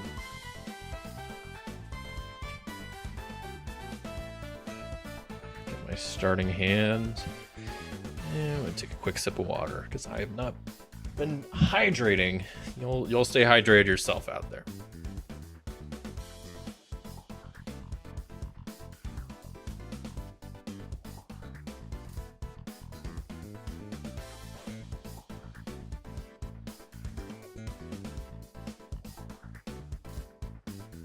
Okay.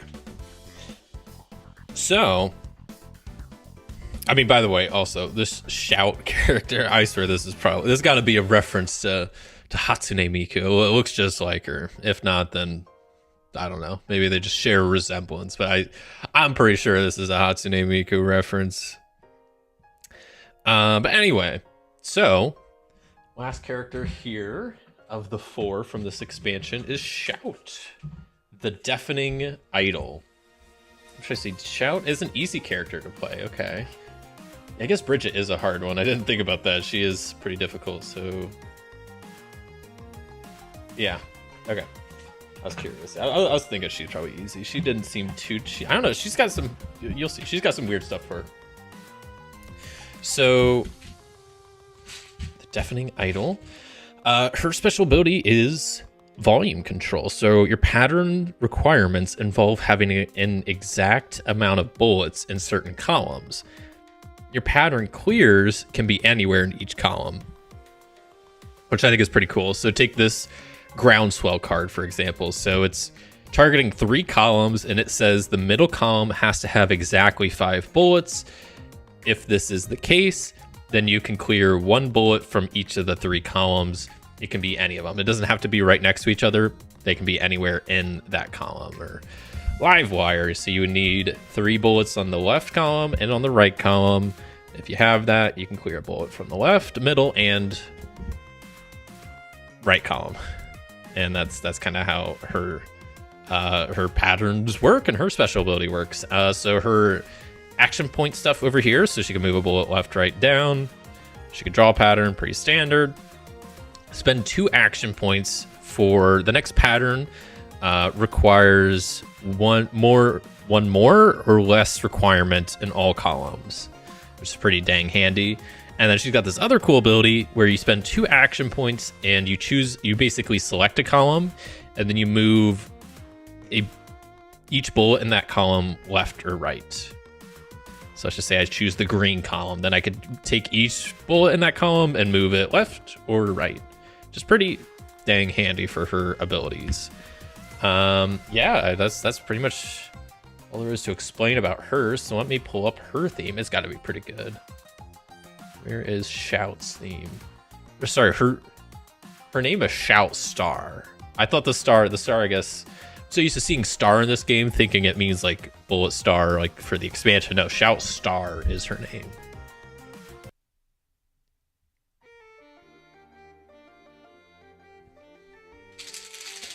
All right, so let's get going as we jam out to her theme here.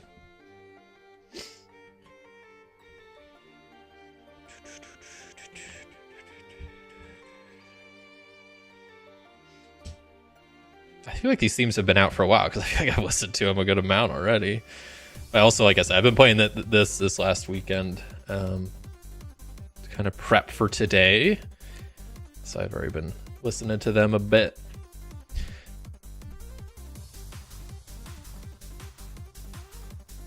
Okay, green column in the center is getting a little, they get a little risky.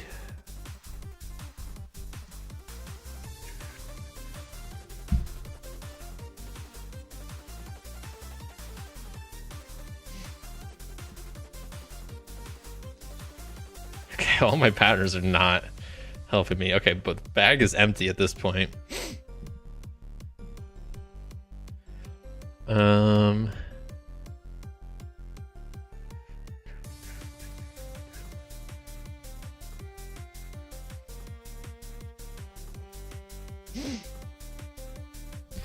Okay, well, I can just go 1, 2, and then there's shoot.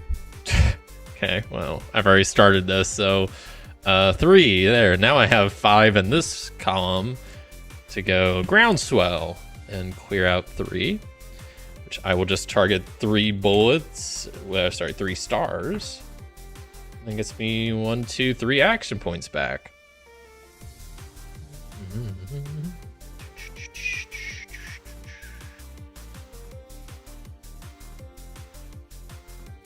Trying to figure out how to pull off this 1, 2, 3. It's tough though.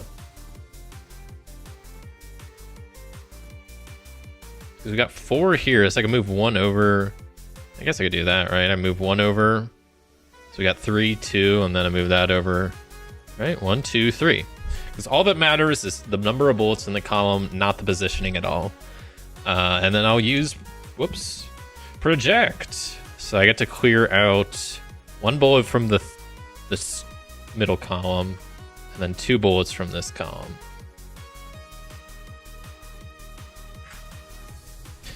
Even though she's an easy character, I think she is a little bit trickier than some of the other easy characters in some ways, but I think in other ways she actually isn't too difficult to play. I was gonna spend action points to draw cards. Like, I don't know if it's worth it.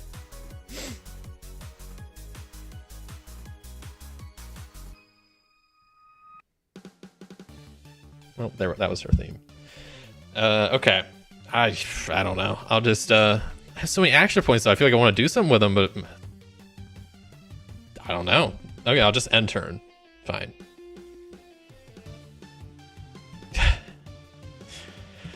Oh, this acapella card, because all the cards, you know, they have a name for the pattern cards, and they have some like flavor text at the bottom. So acapella at the bottom just is That's pretty funny. Okay. Also, sorry, I'm gonna zoom back in for a second. This clear throat card, its subtext is just it's pretty good. So they have some pretty good flavor text on some of these pattern cards. But anyway, so 2, 4, 6, we're adding 10 bullets to our bag.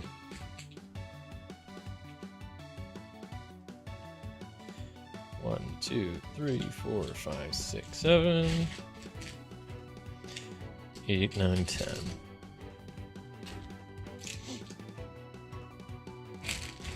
Okay, intensity is increased, action points are back, bullets are added, and I think we're good.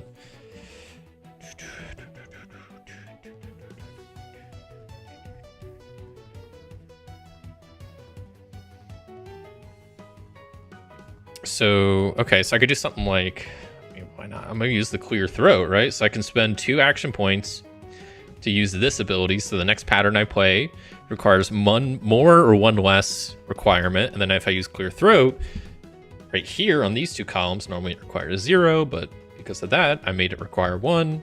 Perfect. Clear these 2. That gets me an action point. We're starting even better now.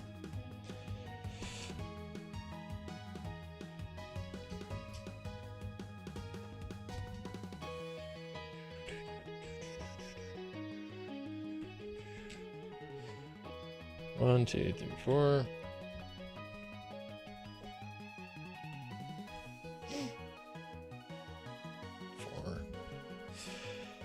And what else? Another 4. What is going on? I just drew like what? I think 3 4s in a row. There's not that many of them.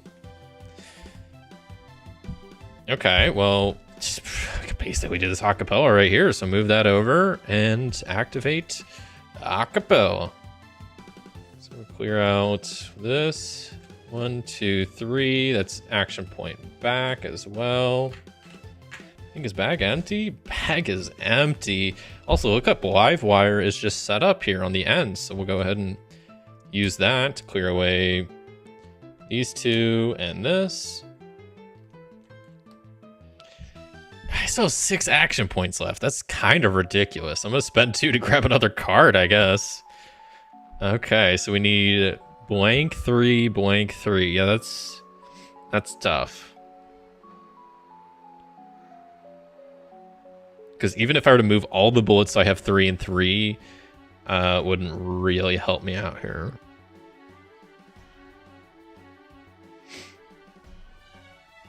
I'll just end turn, I guess. Got Sound Barrier and Sound Wave. It's our next cards. 2, 4, 6, 8 plus 5. We're adding 13 bullets to the bag. 2, 3, 4, 5, 6, 7.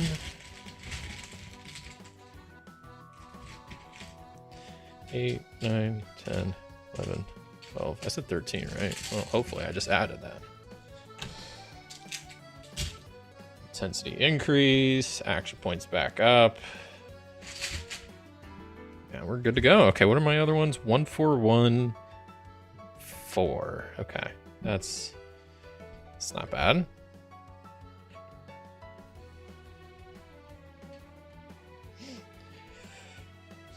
I need to try to get 4 in the center. Well, I basically got 3, so basically we have 3, so I could move that there, and then we got 1, 4, 1. We can activate Sound Wave that clears away 3 out of the center. Jeez, all right. Pretty easy.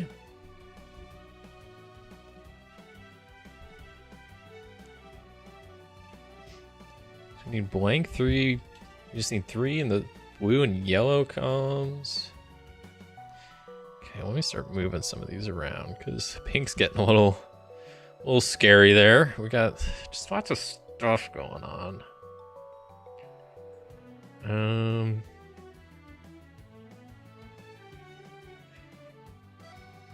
I mean, I guess I can spend, we're at 5. I can spend 2 action points to modify the requirements for this to make it so like blue and yellow only have 2, and that's fine. So then we clear 1 away here, 1 away here, 1 away there. Okay. Blue 4, not great. Not liking all these 4s I keep drawing.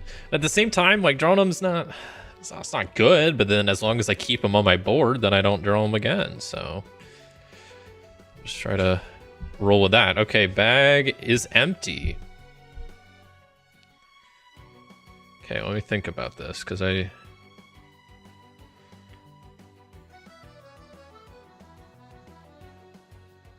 many action points? I have 3.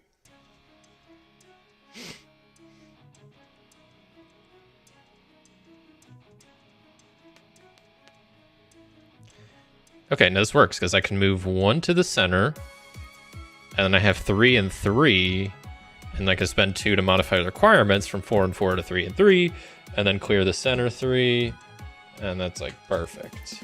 Gets me an action point back.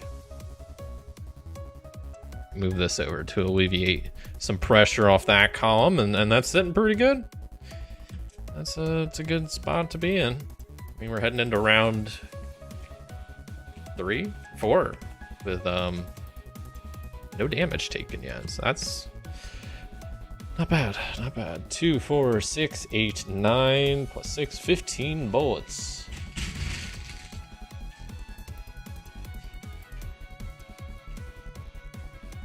One, 2, 3, 4, 5, 6, 7, 8, 9, 10, 11, 12, 13, 14. So close. 15.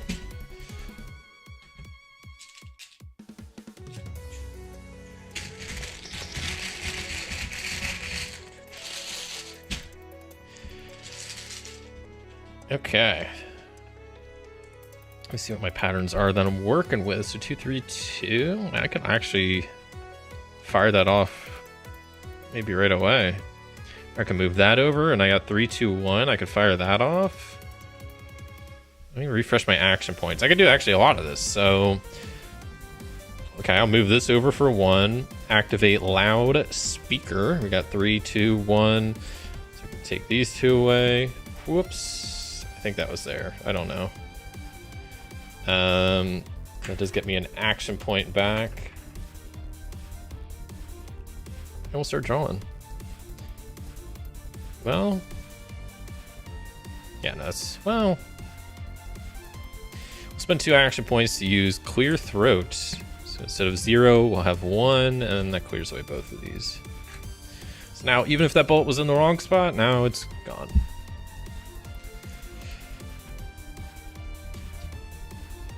Pink 1. I'm just trying to get at this backing vocal setup here. Yeesh, that's a pink 4. It's first damage. Don't love to see that.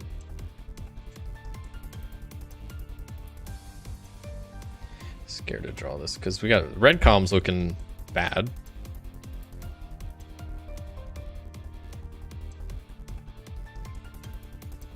I can't even, because if I were to move that over, I have to just like draw another card, maybe. Ooh, okay, acapella. Love to see that. I also love, is this Young Ja? Who's this? Yeah, Young Ja theme. I really like this theme. It's got like an 80s vibe to it. Very cool. We'll move this over for 1, and then that's 5 in that column. So then we use this to clear out 3. And then gets me 2 action points.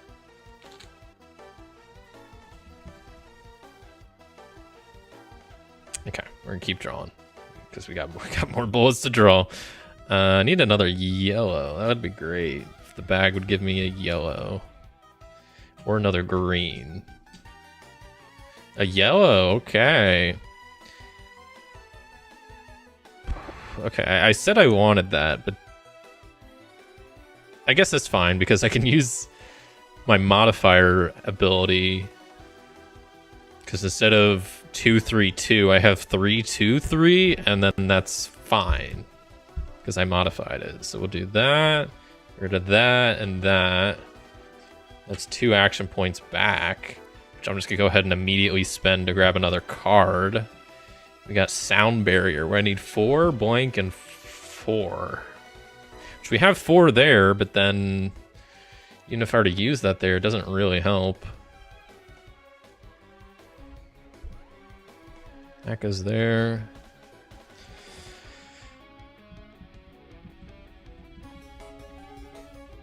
Okay, I'm gonna draw this. That's not okay. I mean, bag is empty. I'll go ahead and move this over. I mean, I guess I can use it because we got 4 here, 4 there. I use that. That clears out these 2. It's not great, but I'll take it. And then we use an action point to move that over, maybe? I don't know. Okay. That's the end of that round. New cards. We got Groundswell, Livewire, Soundwave. 2, 4, 6, 8, 10, 12. Wait, 2, 4, 6, 8, 10, 12, 13, plus 7. 20 bullets getting added. 1, 2, 3, 4, 5, 6, 7, 8. 9, 10, 11, 12, 13, 14, 15, 16, 17, 18, 19, 20.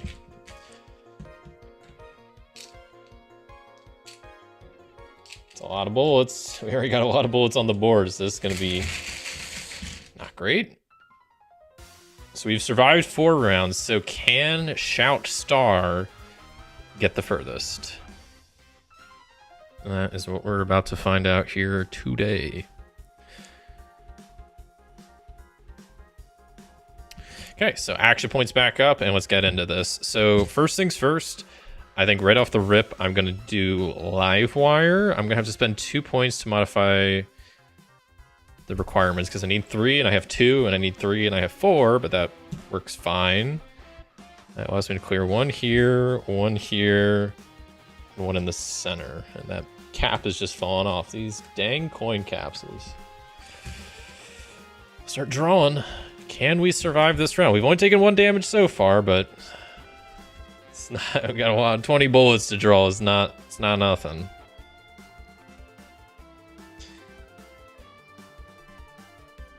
I will spend an action point to move that over. And then we got 1, 4, 1, which is enough for Soundwave. I get to clear these 3 out.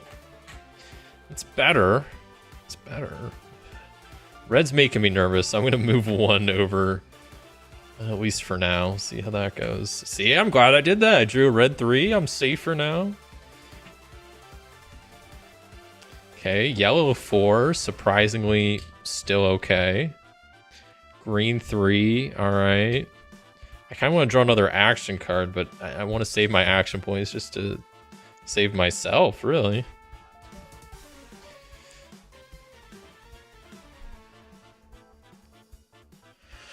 Yeah, no, okay, I can spend 2 action points to move those over. And then Groundswell, because now I have 5 in the center, but then I can clear 1, 2... 3, and that gets me 2 action points back. It's a little bit better, kinda. Now I have no more pattern cards and a lot more bullets. 4 pink, and we survive that. I think we're gonna keep getting that lucky, and there we go. Red 3 taking damage. Red 2 will survive that. Green 2 barely survived that. Yeah, I better move 2 out of this column. Something like that. Yellow 2, okay, okay. Yellow 1, okay. I think we win this. Red 3, well, there's 1 bullet left. And it's a pink 3. Bag is empty. Look at that. Shout has survived round 5. Pretty good. Pretty dang good. Barely. I mean, she's at 3 damage and has a board full of bullets. This doesn't happen often. I survive round 5, but I think this is where she's done for. 2, 4, 6, 8, 9 plus 8, 17 bullets getting added.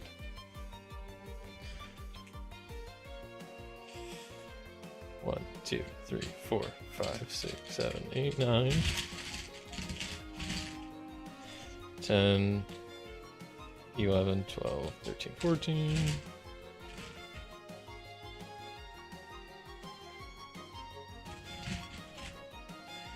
15, 16, 17. I have to double check. Okay, we're good.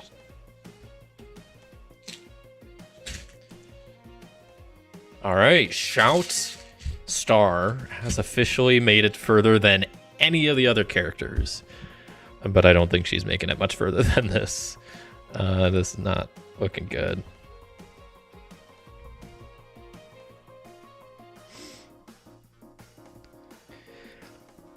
Yeah, this is just not good. All right, we'll refresh the action points. Immediately spend 2 to move these over and do ground swell to remove stuff from the center area, kind of. Spend 2 more just to grab another card. Does that help me? Not at all. Not at all. Go ahead and spend 2 more just to 1, 2, something like that. So we got 3, 3, and 3. So then we can use freestyle to remove 1 there, 1 in the center, 1 on the right. Gotta start actually drawing bullets at some point. All right, so we draw pink 4, somehow survive that. Yellow 3, we're still living. Green 4, somehow still living. It's never been done before. I'm gonna spend my last action point to move this over, so we have 3s on the end, so I can use live wire. Grab those 2 and this one.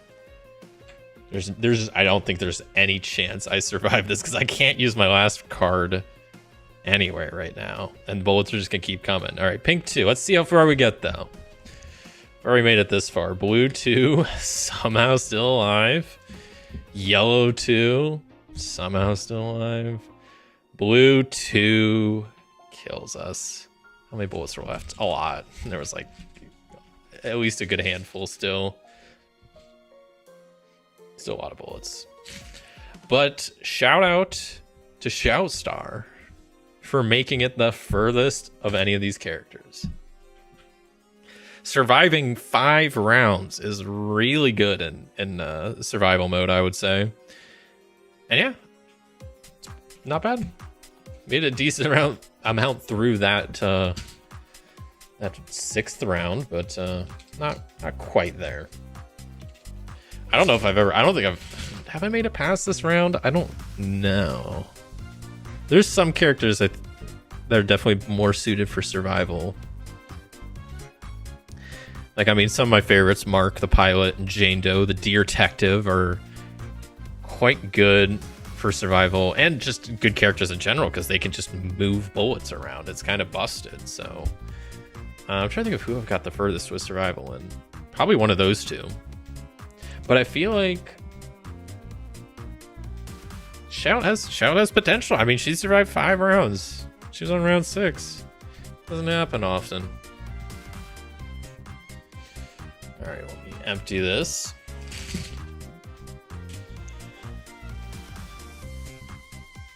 Okay, so that was Shout Star, the Deafening Idol, which I think is a very neat character. Yeah, I like her abilities. I mean, I like that the positioning of the bullets doesn't matter, and it's just the number of them.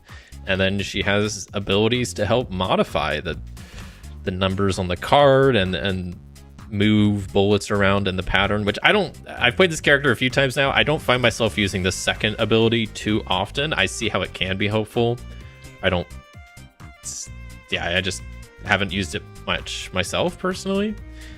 But yeah, that is Shout Star. And let's flip over to the other side to see what her boss mode looks like. Shout Star Live. So noise pollution. Shout's pattern requirements involve having an exact amount of bullets in certain columns.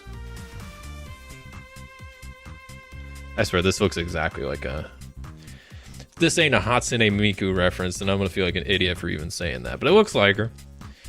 Okay. What are these? Aha, see through it all.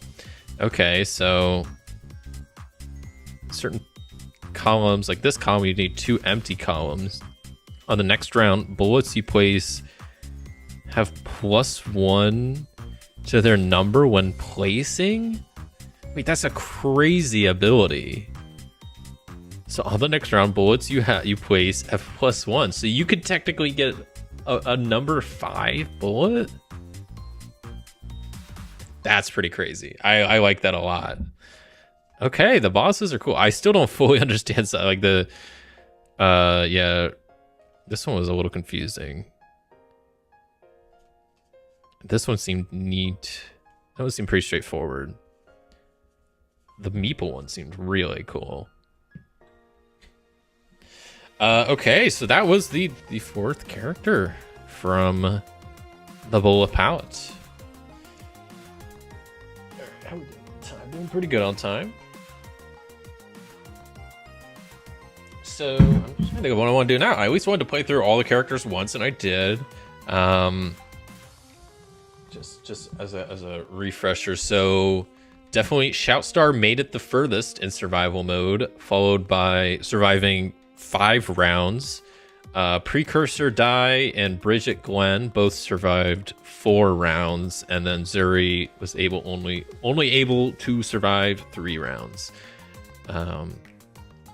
Yeah, but overall, I think these characters are really, really cool. I am thoroughly impressed. My favorite, I definitely, as I kind of alluded to, I think Zuri is just so interesting and fun to play. So my least favorite is probably Bridget, just because it does get a tad confusing when you switch around the columns, because then you still have like the background of the column that still is like the regular color, even though you're supposed to do it in other columns. But I think she's still really interesting in how she plays out. Definitely difficult to play. And then yeah, Precursor Dai, I think is a very good simple one. It has a very interesting boss mode that I do want to try out at some point. I mean, just look at that. It's like a game board in and of itself. That's crazy. That's awesome. And then yeah, Shout Star I think is another great character. I once again, she's an easier difficulty one, and I would agree, maybe more difficult than Precursor Dai.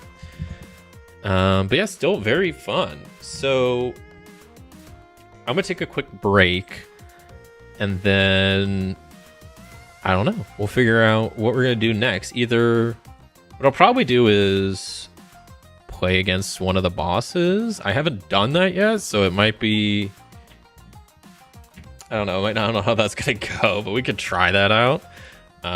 Or we could. I mean, I also have the Paws expansion with all like the different cats in them. Which I haven't even sleeved that and looked at those and played them. So I don't know if I want to do that today. I might just save that for like a different video or stream or something, and play through these. So I don't know. I'm gonna take a quick break. Let me know in chat what you'd like to see me do. What I might do is just, yeah, play as some of these characters against some of the bosses in this box, something like that. Or maybe play as some of the characters in this against Bullet Heart bosses is maybe what I'll do, just because I know the Bullet Heart and Star Boss is a little bit better. But I don't know. I'm gonna take a quick break and we'll figure out when I come back.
All right.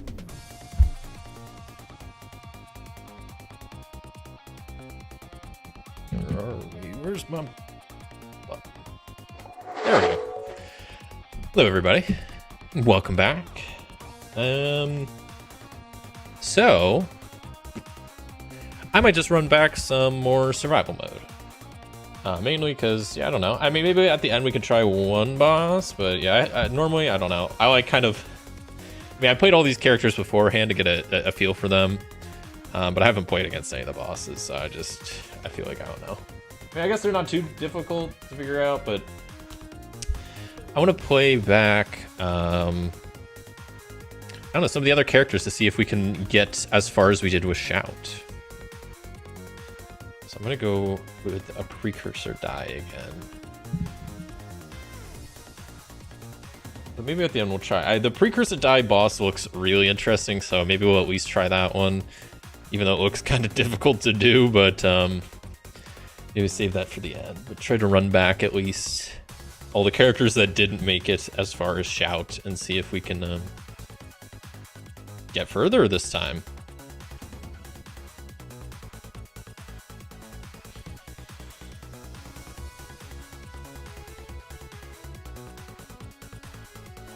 Okay, pull this back up.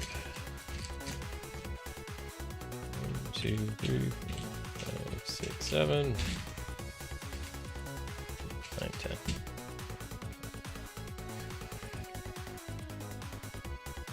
Let's go. Where's Die's theme? We'll turn that back on. There we go. I don't know how much I like this theme, but doesn't feel like it fits well with it. But I guess it's kind of like, I don't know. It's like she's queen of the animates. Like she has more, jail cell and dungeons. So I guess it's kind of more of like a medieval sounding track. I don't know.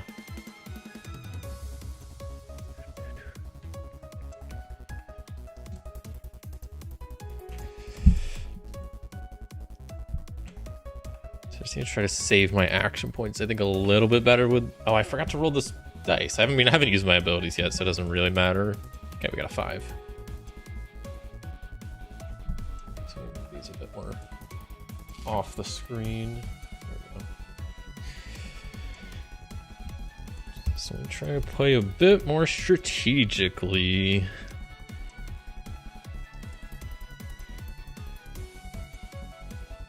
I can move bullets in any direction. It's such a nice ability.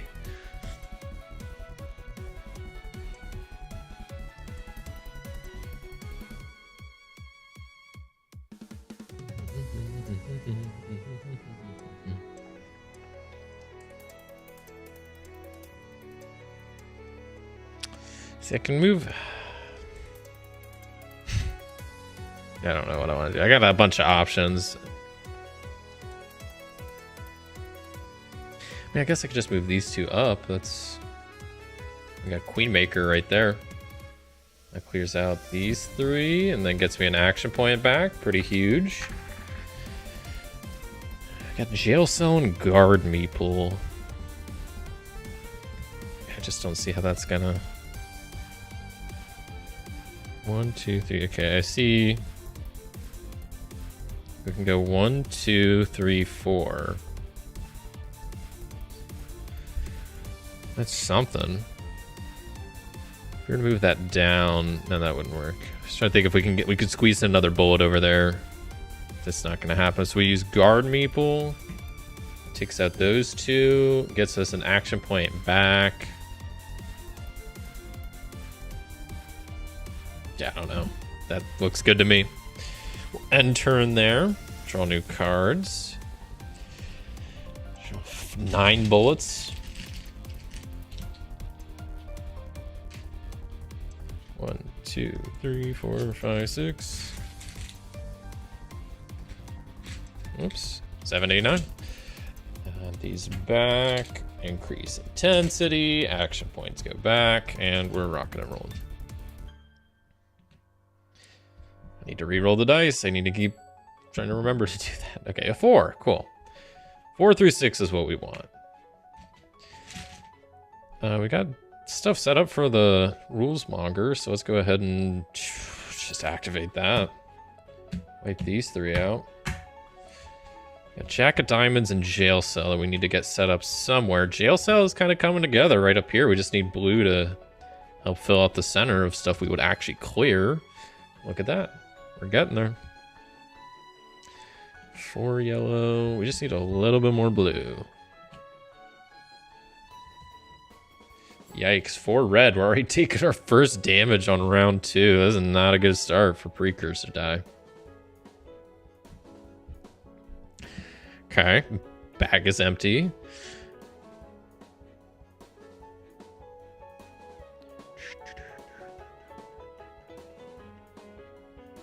So we could do something like 1, 2. And then that sets up Jack of Diamonds over here. We can clear out the red. Too little, too late. We already took damage from it, but hey. Might as well do that now. So we can move that down. We have, what, 2 action points? You can move that up. Jail Cell. Clears out the center 3, which clears out those 2. Get an action point back. Just spread these out, I guess. That's all I'm doing. All right. So yeah, taking a damage this early on, not good, but it, you know, it happens. 2, 4, 6, 8 plus 5, 13. Okay. 1, 2, 3, 4, 5, 6, 7, 8, 9, 10, 11, 12, 13.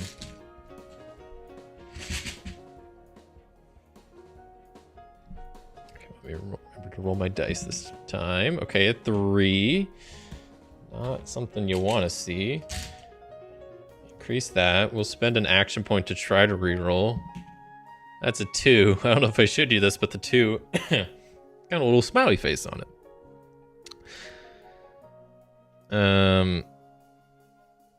That means I can't really move bullets around this round. That's not good. I don't know if that ever happened the last time I played. I think we rolled real good, so now I'm gonna have to just kind of deal with it.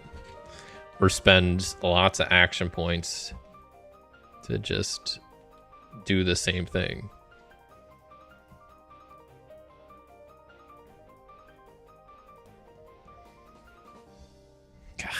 Okay.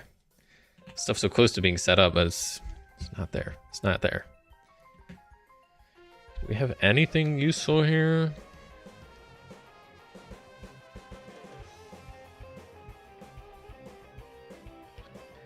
Like the line clears out the diagonal. No, we got nothing good here.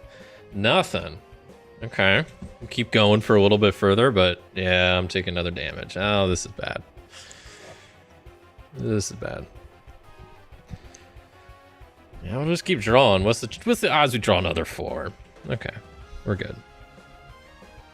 So we got those 3, that there. So if we spend 2 action points to move that over, we can use guard meeple number 1 to clear out these 3 and at least help out the pink column a little bit. What do we get? A yellow 4. Yikes.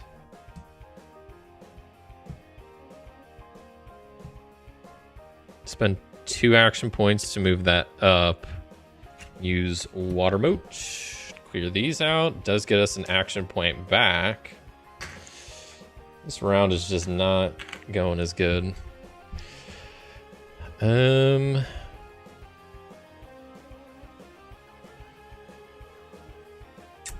kind of want to do the dungeon man. So if we spend 2 action points, move that over. And then use Dungeon Man to clear out these 3. Just get me an action point back. Okay. It's fine, I guess. Bag is empty. Yeah, I'm just going to end my turn there. Pit Trap Sandy the Sand Timer. It's a good name. And Jack of Diamonds. 2, 4, 6, 8, 9 plus 6 and 15.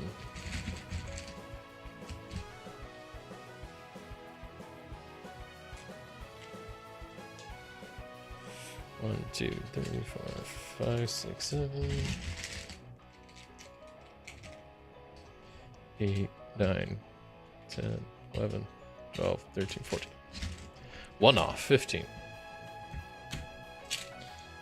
Intensity goes up. Action points restore. We gotta re-roll the dice. Hope for an actual good roll this time. We got a 5. I'll take that. Okay, nothing's set up immediately. I'm gonna draw a few. We are in immediate danger of a 4, but what's the odds we draw a 4? Pretty low. We'll keep drawing for now. Actually, we'll pause there. Okay, wait. Because I can move this down, and then Pit Trap is set up perfectly. The issue is, I mean, I have too many cards.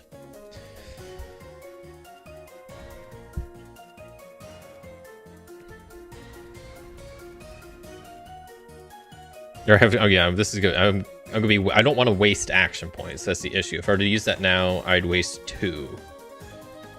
So if I go 1, 2,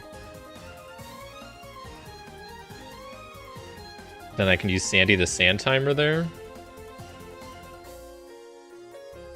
I can use another 2 to go like 1, 2. Sandy the Sand Timer clears these 3. Gets me an action point back. Pit Trap is set up. I use that. Clear these 3. That gets me 3 action points. 1, 2, 3. I'm almost back to max. I spend 2. This allows me to draw 2 patterns, but then discard 1. We will go with the jail cell. Doesn't really matter, I don't think, but we'll rock with that. 4 red is a little scary, but it's nothing too harmful. 2 yellow. 2 green. 1 blue.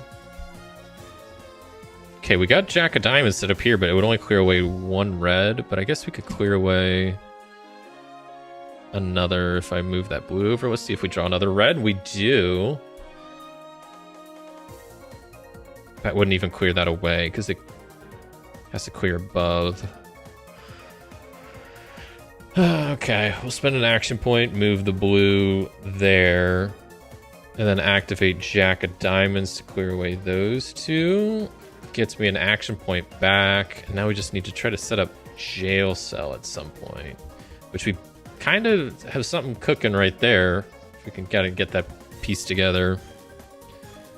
3, or maybe kind of right here also. We got a couple of spots. That's why I don't want to move anything around till we draw the rest of these. 4 pink. Okay, we got 2 more bullets. Let's just draw them both. Well, now the red's looking real bad. So now I'm a lot more nervous to keep drawing. There's only 1 bullet. What's the worst that can happen? It's a 2 yellow. Okay. That is a bag empty. Okay. Let me think about this for a second. I mean, there's lots of spots I can kind of set this up. I mean, I guess I could... Really, I can move this over and then use that in the yellow column. That gets me an action point back, and then I'll spend 2 to draw 2 cards. We'll go with the water moat.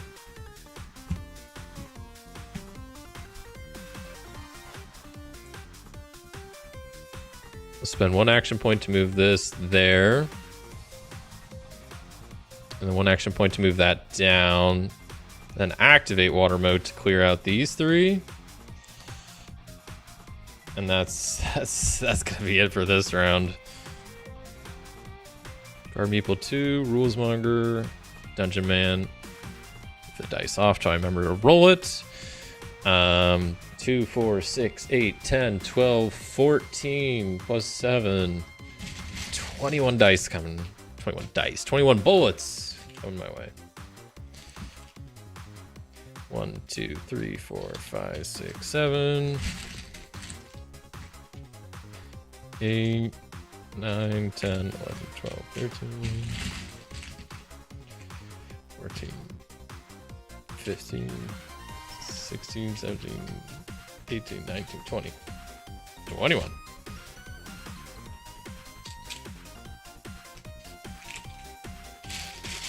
Okay, so we've now matched our previous best. So if we can survive this round, we'll have made it. But we've already taken 2 damage. Our board's looking a little scary, but not too bad, all things considered. So we're gonna just keep going. Actually, we're gonna just stop right off the rip because, well, first I need to roll my dice to see what I'm working with. It's a 6. Okay, cool. I'm gonna spend 2 action points, move the red down 1, pink diagonal 1, and then that's enough to activate Rules Monger to clear out those 3. And we'll keep going. 2 green. So at this point, we just need to ideally survive this round. I mean, you know, end in a good position if we can, but as long as we survive this round, that's what I'm trying to go for here. 1 yellow. Okay, we're almost getting some of these set up. One yellow, so we kind of have that set up, but then it wouldn't clear anything. We can move that over, and then that would actually be bad. We do that for one, and then we use Dungeon Man to clear out these three. And that gets me an action point back, which I'll use 2 to draw a card. I say hesitantly because I don't know if that's the move, but we're gonna do it anyway. Jack of Diamonds or Jail Cell. We'll go with Jack of Diamonds. Jeez, a 4 red. Okay, we are down to 1 health now. Not good. Not good. I need to be cautious about whatever I do next. And I'm just going to keep drawing. So we got that there. I'm going to pause again because I need to figure out something here. Yeah, we'll just keep drawing. What's the worst that could happen? A 4 green is what happens, and we're dead. Dang, so died on round 5 again, which is not bad. But getting to round 5 is good. But I wanted to get to round 6. Survive 5 rounds, which we did not quite do. So unfortunately, Precursor die goes down again. In a valiant effort, to be sure, but not enough to get to the next round. Not on the level of Shout Star, apparently. Some bad dice rolls will do that. It's nice. I can blame the dice that I failed, and not my own abilities. Okay, well, nice try. Precursor dice. Okay, we'll try Bridget again. See if she can make it to round 6. So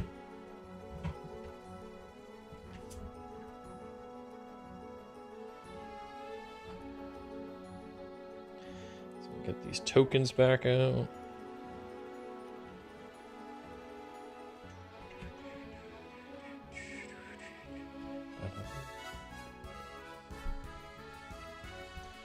And out of here, grab the Bridget dice, Bridget cards. Alright, I have the feeling I don't know. Bridget's tough. She's a tough one to play, for sure. But maybe we'll get lucky here.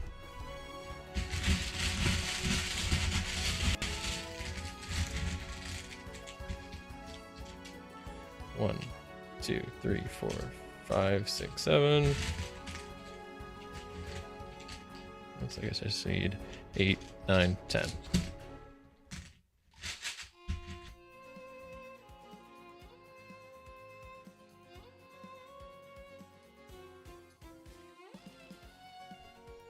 Okay. So let's get started with Bridget again. I don't know if I played her theme last time, but this is Bridget's theme. Here we go, round 1.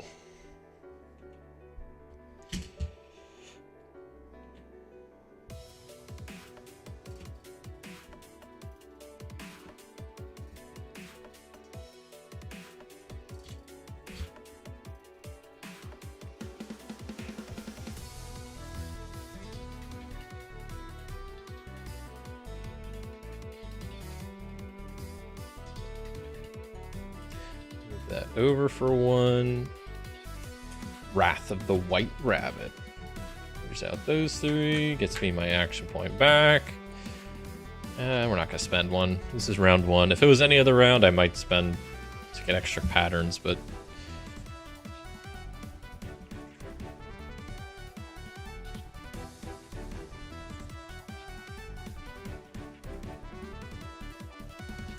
wish I didn't just draw that green bullet. That kind of messes stuff up. Go 1. Go 1, 2. The island. Clear out these 3. And then we'll just spend 2 to move this to the center and call it a day. 2, 4, 6 plus 4, adding 10 bullets. 1, 2, 3, 4, 5, 10 bullets. All right. Let's go back in the bag. Round 1 complete. And let's get going with round 2.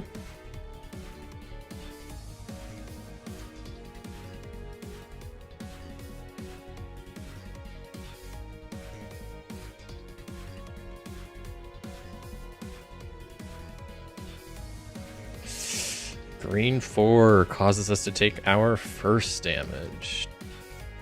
Not good.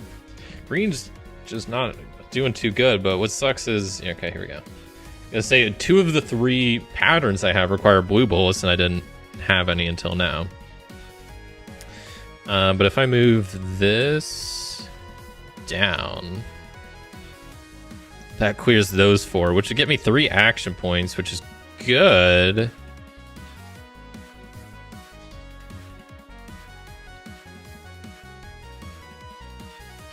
Let me actually... Let me rethink everything here. So when I moved that down for 1, so instead... Oh, but that blue needs to be there. Shoot, I wish I had more... Okay, I'm gonna draw... How many bullets do I have? Like a couple more? Okay. Let me just draw them. Let me just draw them. Red 1. I might just waste some action points. Okay, let me... Okay, I'll spend an action point. I forgot that I can just, like, teleport bullets in their own column, which is such a cool ability. So I can move that up there. Then that clears that up. I'll just use this. Hate wasting action points. I really do, but I don't think it can be avoided at this point. So at least I'm maxed out. And then I can teleport this up there.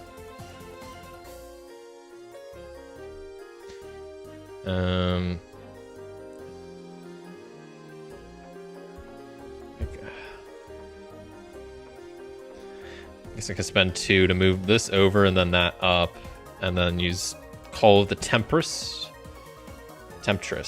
sorry, to clear those 3. Bag's empty, right? Your bag. Oh, still a bullet left. Okay, grab this last one. So 3 blue. Okay. I spent 2 action points to draw another card. I don't think it's gonna help, really. It's not. Not at all.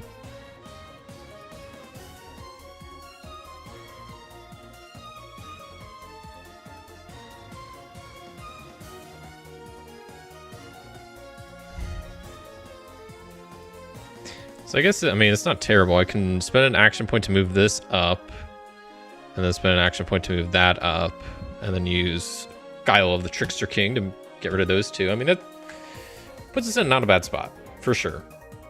We kind of got an even spread of bullets, so I'll take it. I'll end my turn there.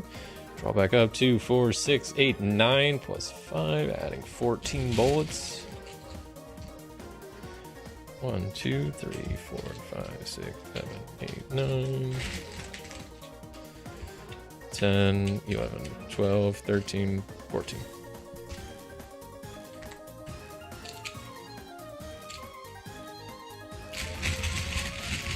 Alright, survived 2 rounds, on to the 3rd round. Feeling a bit better than last game, but we'll see how this goes from here on out, because... I mean, it's definitely going to start getting trickier, but I haven't moved around my columns at all, which is, I think, good. We'll see. I don't know. I'm just trying to save my action points.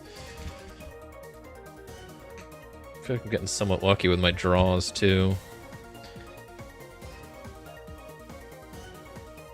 I say I haven't switched my columns, but now I kind of want to. Yeah, we'll do that. So I'll spend 1 to switch yellow and green around. And then teleport green to down here. So I can use the locked nest to clear out these 3. That gets me an action point back. And we're sitting pretty good. Yeah, 4. You hate to see that. 3 blue. 2 blue. Okay, let's just chill with the blues a little bit.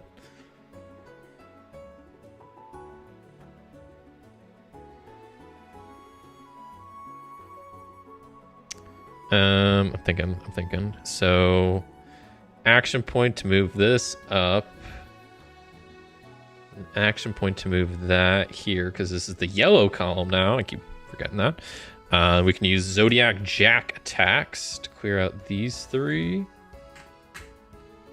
Pink's looking not great. Now it's looking worse, so I'm going to move that over.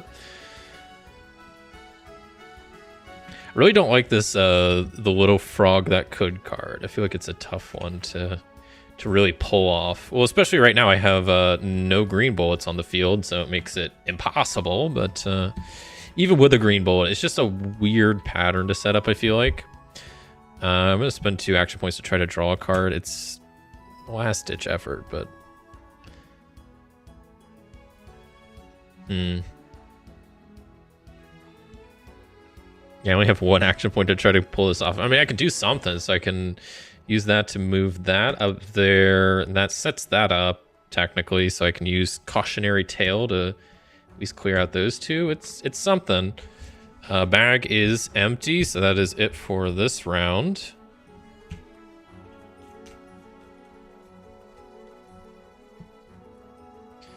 That is that. So we got 2, 4, 6, 8, 6, 14 bullets getting added.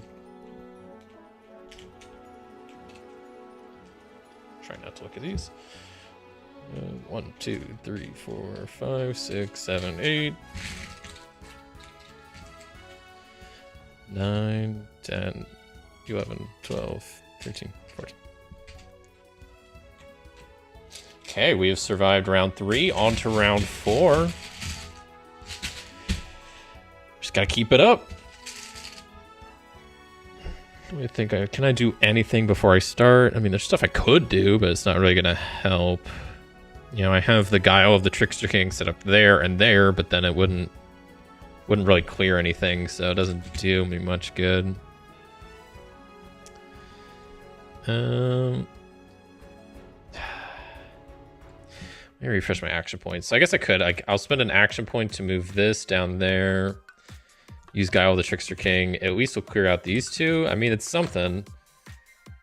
Because then that gets me my action point back, and then I can spend 2 to draw another card. Kind of a... it's not quite a net equal, but it's pretty close. 3. Whose theme is this? I think I asked Whimsies. Man, they have some good themes for the Bullet Paw.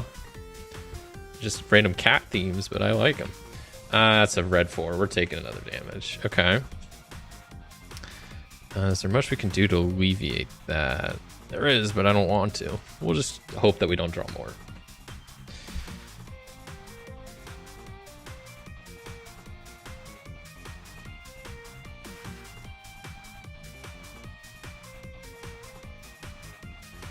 So we got that, so I can go 1, 2, and then use Zodiac Jack attacks to clear out these 3.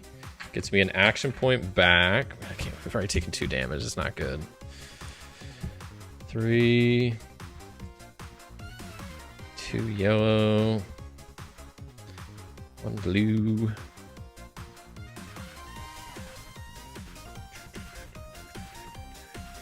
3 blue. Yeah, I don't like these cards that I have. This little frog that could. I just don't have any green still. It's kind of ridiculous. I mean, I've probably been clearing them out, and then I complain about it, but...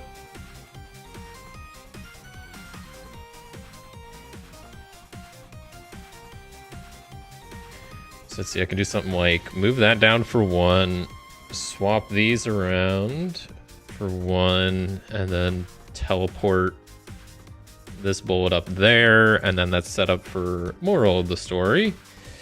Clear out these 4. Gets me an action point back. Yeah, pink and red are looking real bad.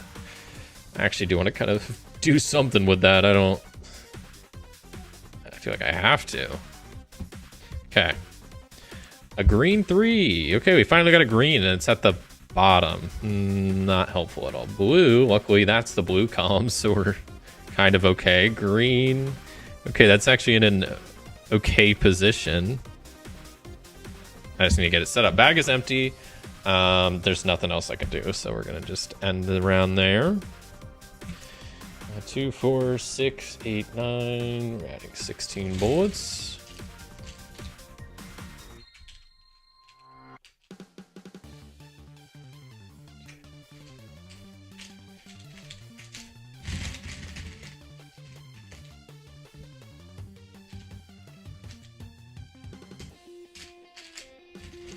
I might have miscounted there a little bit, but if anything, I added more, so it's made it more difficult. Okay, so we're on to round 5, which is the previous furthest, so we just have to survive this round. That's what it comes down to. Can I set up the little frog that could? It's close. Yeah, I could do it with 2 action points, but go ahead and do that. So we can teleport this here. No, that has to be, never mind.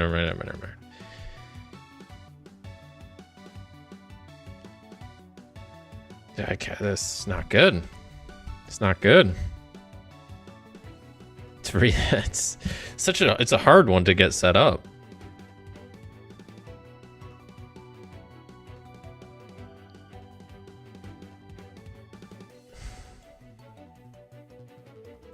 I don't know what to do. Okay, I'm gonna I don't want to get rid of these green because I need them for the other one, but screw it. So we'll do that for 1, use the lockedness, clear out these 3. And start drawing. 3 blue. Okay, that's the blue column. Okay. 1 pink. 2 green goes there. Okay. A 4 blue will definitely hit us. 2 pink. It's not looking good. Yeah, I continue to draw, and that's a death. So unfortunately, Bridget made it to round 5, which once again, it's not bad. It's not bad. But it ain't round 6. So far, Shout Star is the only one that's made it to round 6. 2 attempts, Bridget and Precursor Die have not. Now we're gonna see if Zuri can even make it to round 5 this time. I mean, round 6 would be ideal. Round 5, I mean, come on, we gotta get there. Gotta do some cool tricks to get to that point. Okay, so GG Bridget.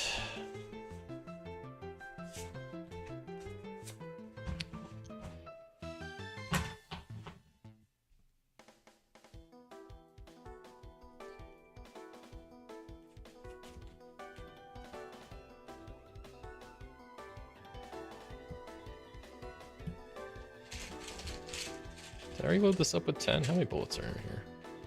So it can save me a bit of time. 1, 2, 3, 4, 6, 7,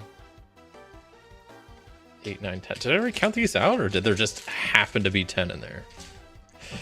Not gonna complain. Okay. So, Zuri. I'll take a quick sip of water, and then we'll give one last go with Zuri.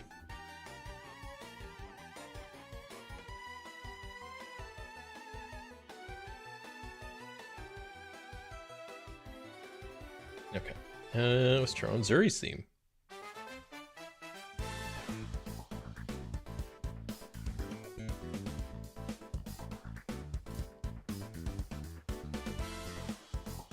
Turn up the music a little bit. It's such a good soundtrack. Alright, so let's see if I can pull off some sick combos. I think this character's so fun, so let's hope I can actually get a little bit further this time. I also think there is some strategy with like, maybe not clearing everything the first round and then like carrying over some bullets. I don't know. Okay, yellow's already. I don't know what's going on here. I'm gonna just move one over for now, but com's getting already clogged up. We just started. I haven't even pulled off a trick yet. Are you kidding me? 3 pink.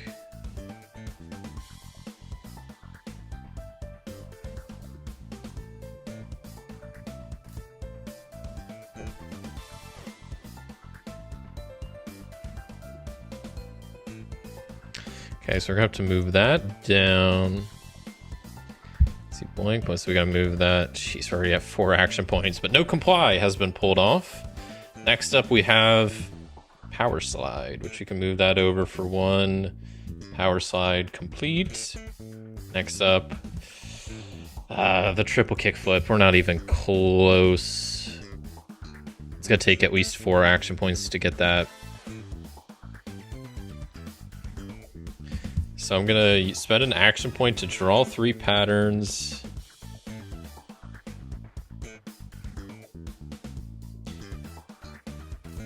And then shuffle 3 patterns into my deck, which I'll keep the 720 because that's one we already have right there. So 720 complete. Next up we have Ollie, which we do have right there, right? 1 and then blank. So Ollie, we're good on. Next up we got Fakey. Yeah,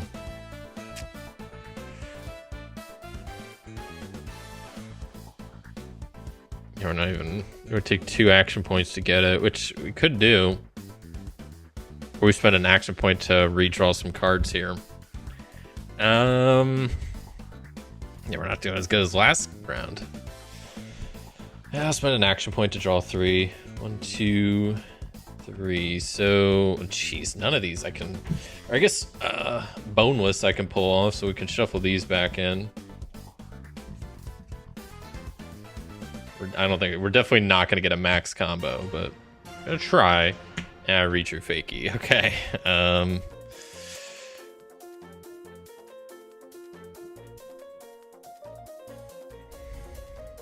Yeah, there's nothing I can do. I'm trying to see what my other options are, because it has to be either in the blue. It has to be in the blue column. It has to be the bullet, and then it needs 2 empties. So I would basically need this blue bullet to go down and over, but that would take 2 action points, and we only got 1. So I'm gonna spend 1 to draw 3 cards. Okay, triple kickflip we definitely can't do. Front side 360, no. Nose grind we can probably pull off. Actually, I don't know if we can. Oh, this is gonna be bad.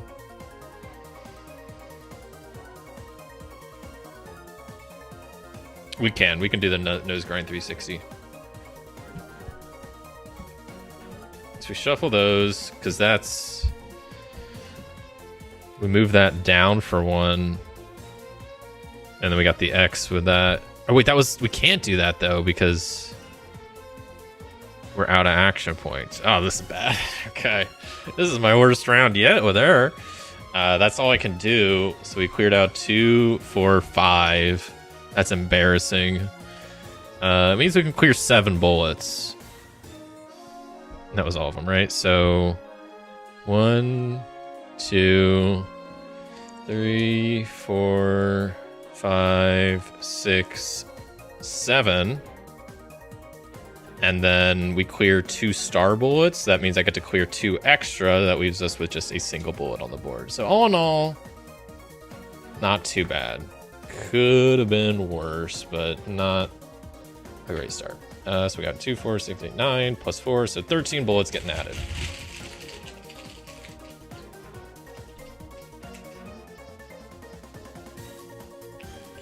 One, 2, 3, 4, 5, 6, 7. 8, 9, 10, 11, 12, 13. All right, but you know, first round down. Can we please get to at least round 5? Survive 4 rounds, but would be nice. Would be nice.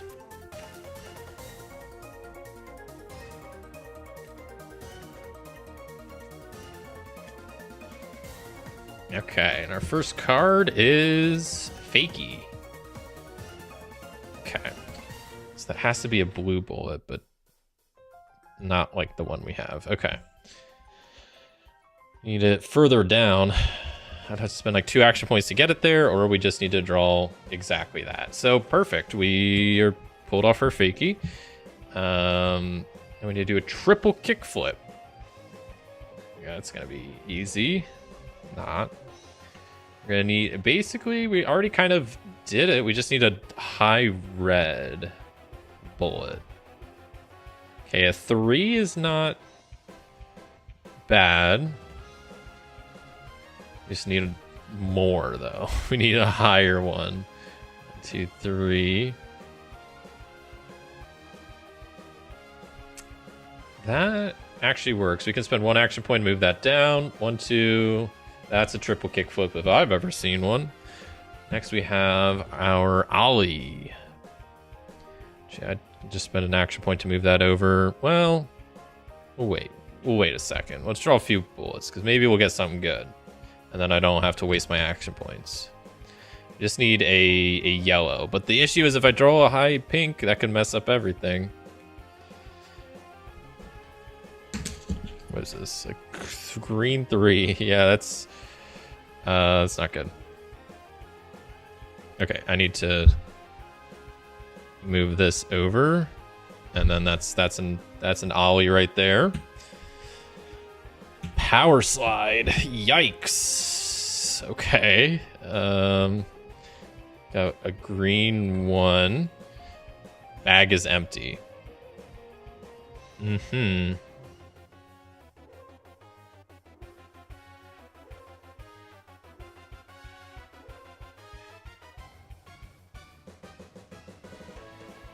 I guess we could just move this down for 1. And then that's a power slide going up. So what do we got next? The nose grind. Okay. I don't think we have that anywhere. Not even really close, if I'm being honest. Might have to do a redraw here. Unless I'm not seeing it.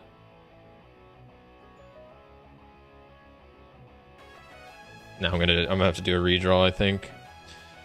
Or do the old draw 3 and then shuffle 3. We'll keep Tic Tac, because that's definitely one we can just do. So that's complete. Boneless. We can. It's just gonna move that down 1. Boneless complete. What do we have? 2, 4, 6. Front side 360 we got right there, so that's good. Nose grind is back.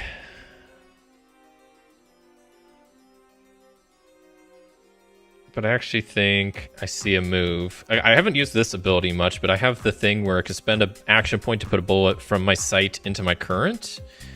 So I could, for example, move this green 1 back in my bag. And then that makes this little X for the nose grind.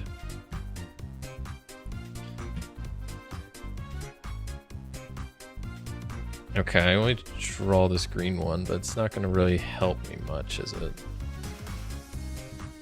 No. No, it's not.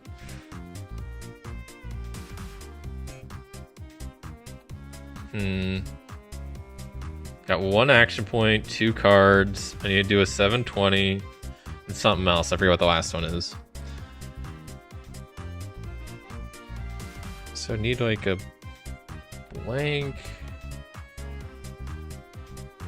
Or I guess I could just move this over. I'll take that.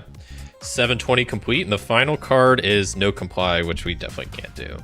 So that is it for that round, but we got 9, which allows me to clear 10 bullets, which there's a lot of star bullets out here. So there's 1, 2, 3, 4, which I think is enough. Wait, 2, 4, 6, 8, 10, 12, 14. I think that's, yeah.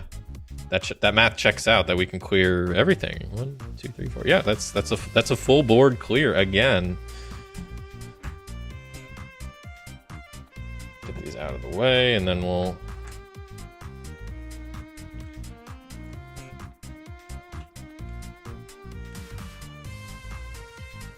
Yeah, 2. Yes, 14 plus 5. There's 19 bullets getting added. Okay.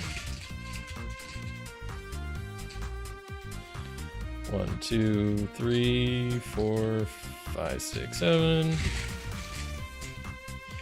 8, 9, 10, 11, 12, 13, 14, 15, 16, 17, 18, 19.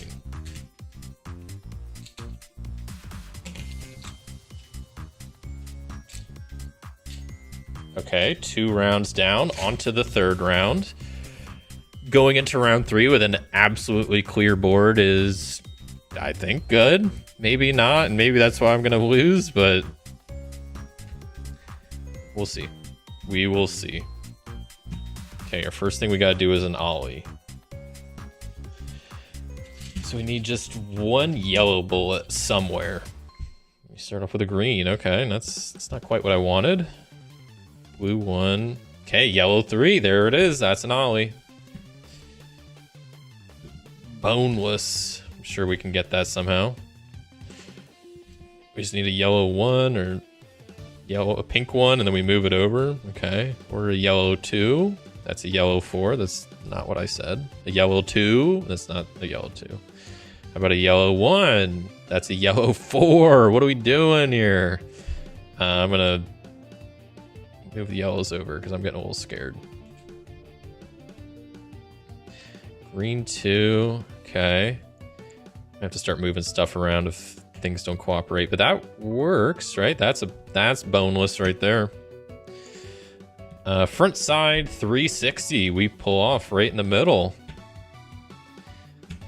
720. Also, we're using the same ones just to pull off that, so we'll take that. Nose grind. Boom, right there. Oh, this is looking good. We are pulling off tricks left and right. Tic tac. Right there. Like tic tac is what someone who doesn't know what TikTok calls that. We can move this down for 1, and that's a power slide. No comply. If we move that down 1, I think that works, right? Yeah, we move this down 1, and that's a no comply. Fakey. We got that. Move that down 1. That works. That works. Yes. Last one. The old triple kickflip. This one's tricky to pull off. I need to also remember to try to leave because I'm gonna have to get to a point where I start leaving some bullets on the board, to try to leave some for these specifically. Like the triple kickflip's tough. 3 blue. Okay, blue is starting to scare me.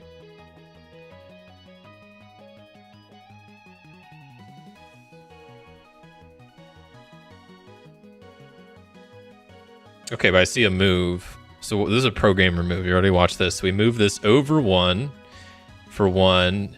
We use this to send this back to the bag. Oh, but there's more bullets left. Never mind. This wasn't as much of a pro gamer move as I thought. If the bag was empty, that would have been cool. But I did draw it, so that's perfect. I did shuffle it. Probably even hurt it. And then I can spend 1 to move this down to pull it off. But now there's still a few more bullets left, and I'm at the mercy of the bag, so that's not great. And I think that's where I keep kind of maybe screwing myself, so I need to be more careful. We'll see if I get lucky here. No, I'm taking 1 damage. Still 2 bullets left. Pink 1, and final bullet. Yellow 2. Okay. So let me think about the strategy. I want to keep these 2 here for the triple kickflip. I think those are the only two I want to keep if I can choose to keep. So I can clear 14. How many stars can I clear? So let me just count this out. So 1, 2. These are stars. 3, 4. 5. And so basically those like replace themselves. So now I can clear 14. So 2, 4, 6, 8, 10, 11. I maybe should have kept those on the board. I don't know if I have to clear these. I think I do. It doesn't say it. Normally board games are pretty specific. If it says May, I think I could get away with it, but I actually maybe shouldn't have cleared all the stars. I mean, once again, I'm going into the next round with a clear board and only 1 damage, so not too bad. How's the game going? Game's going pretty good. I'm just running more through survival modes, trying to see how far I can get. Right now, Shout Star has gotten the furthest, has made it to round 6. Both Precursor Dice and Bridget have had 2 attempts and both made it to round 5 on each of them. And so this is second attempt with Zuri, which is going decently, but we'll see how this ends. Because she's about to get just a ton of bullets right now. Because 2, 4, 6, 8, 10, 12, 14, 16, 8. 2, 4, 6, 8, 10, 12, 14, 16, 18, plus 6. She's getting 24 bullets added to her bag. This is brutal. 1, 2, 3, 4, 5, 6, 7, 8, 9. 10, 11, 12, 13, 14, 15. 16, 17, 18, 19, 20. 1, 2, 3, 4. 24 bullets is a ton. I really think I might have messed up a little bit there and actually clearing too many bullets. And I should just leave some on my board to be able to pull off tricks. But here we are. So let's just keep it going. On to round 4. So this is where Zuri died last time. So if we can at least make it past this round, that'll be a personal best for Zuri. And then if we can make it 2 more rounds, I mean, that's all the better. Let's get going with a 4 green right off the rip. I mean, I'd rather see that earlier rather than later, so I'm not going to complain too much, but... Okay, boneless should be I don't want to jinx myself, should be a fairly easy one to pull off, but we'll see how the bullets play out here. Okay, I'm going to... Whoops, I forgot to refresh that. So we'll spend 1 just to complete this. Boneless complete. Power slide, yikes, okay. That should be easy, surely. 1, 2, 3... I'll spend another 1 just to go ahead and pull off power slide. I probably shouldn't be wasting action points like this, but I'm doing it. Because now it's... Okay, I'm going to spend another 1 just to pull off an ollie. Not good. Kickflip, we already got it set up. Somehow. That's just triple kickflip, sorry, not just a kickflip. But now we got this, which... We actually do have set up right here. 2, 1, no comply. We got it set up top. Very nice. Nose grind. I can move this down 1. Let me draw a few more bullets. I still got a lot left. I keep doing this where I just move stuff around instead of drawing more. But then drawing more is not always good. Like, that kind of just messed up my plan. So... I don't know. There's definitely some strategy with this, and I haven't quite figured it out. So now the board is just getting more and more full. Now I drew another green 4. Okay. I'm going to move this over 1 to pull off the nose grind. I don't know what else to do. Tic Tac, we definitely have somewhere, right? Right there. Yeah, for sure. We surely have a front side 360. We don't. Oh no. We're close in a few spots, but wait. Right. No, there's a thing in the way. I don't think drawing more bullets is going to help me in this situation. There's so many more, though. What's going on? Yeah, I think I just made things worse if I keep drawing. I'm just going to move this down one. I don't want to keep wasting my action points like this, but what else am I supposed to do? Okay, we got two more. Okay, the 720, surely we have. Yeah, it's right there. 720. Okay, last card. Fakey. We can pull it off. That's going to leave us with one action point. But that is a max combo. There's like 5-ish bullets left. Okay, 2 red. 2 yellow. Okay, that's another damage. I'm going to have to clear off the yellow column a bit. But that's not going to help. Yeah, green 3. Okay. Can we survive? Yellow 4. We do not. So close. 2 more bullets would have been... Another yellow 4 would have also killed us. A red 3, we could have survived. So close. Yeah, I really think there's some strategy with actually like leaving some bullets on the board, which I really probably should have done a little bit more. And I didn't forget, but I cleared off the star bullets first, and then that left me with too many bullets to clear, and then I wanted to keep some on, and then I couldn't. So, dang. Okay, well, that was fun. Okay, I think I'm going to wrap up there for today. So, before I hop out, I will, of course, give my final thoughts on this Bullet Heart expansion. Bullet Palette is the one I played here today.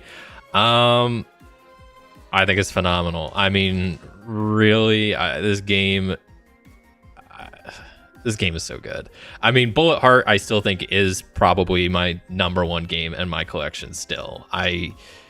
There's so much that I like about it, from the theme to the gameplay, bunch of modes. You have the different characters, the different bosses, different ways to play. It's just such an interesting game. Like there's no other games out there like it. I really think, like, board game wise, like, I know Kartik kind of made the joke like, oh, this kind of looks like Candy Crush. Like, yeah, kind of.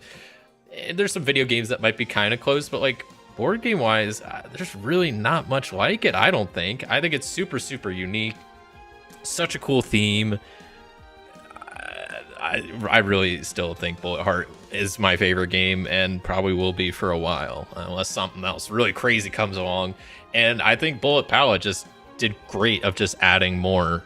The characters are all very unique. Definitely, I think Zuri is my favorite. I by far. It's super interesting. Definitely a tough one to play, and I got to figure out some strategies more. Shout Star, I really liked. Was a little bit more difficult of a beginner character, but I still think wasn't too crazy, and really pretty powerful. I did the best with her. Precursor Dice, super fun. I like the idea of having a dice. Really simple character to play. Bridget, really interesting concept. A bit confusing at times, especially when you're switching your columns around, that you might forget, like, oh, even though this has the green background, like, this is the blue column now. But Bridget definitely has some interesting strategies, and I think all 4 characters are really cool. Not to mention the bosses. Like, I haven't played them yet, but I really want to try, like, this Game Master die. Like, it adds like a whole board in the back. Like, that is so cool. Like, seriously so cool. So all in all, I mean, I still love Bullet Heart, and I think from what I've played of these characters, they're awesome and absolutely worth getting if you like Bullet Heart and just want more.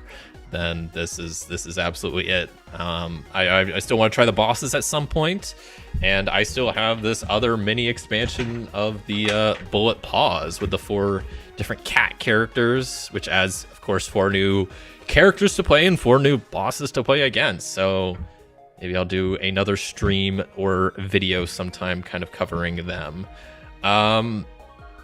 But yeah, I mean, I could go on and on about how great this game is, but I think you kind of get the point at this point.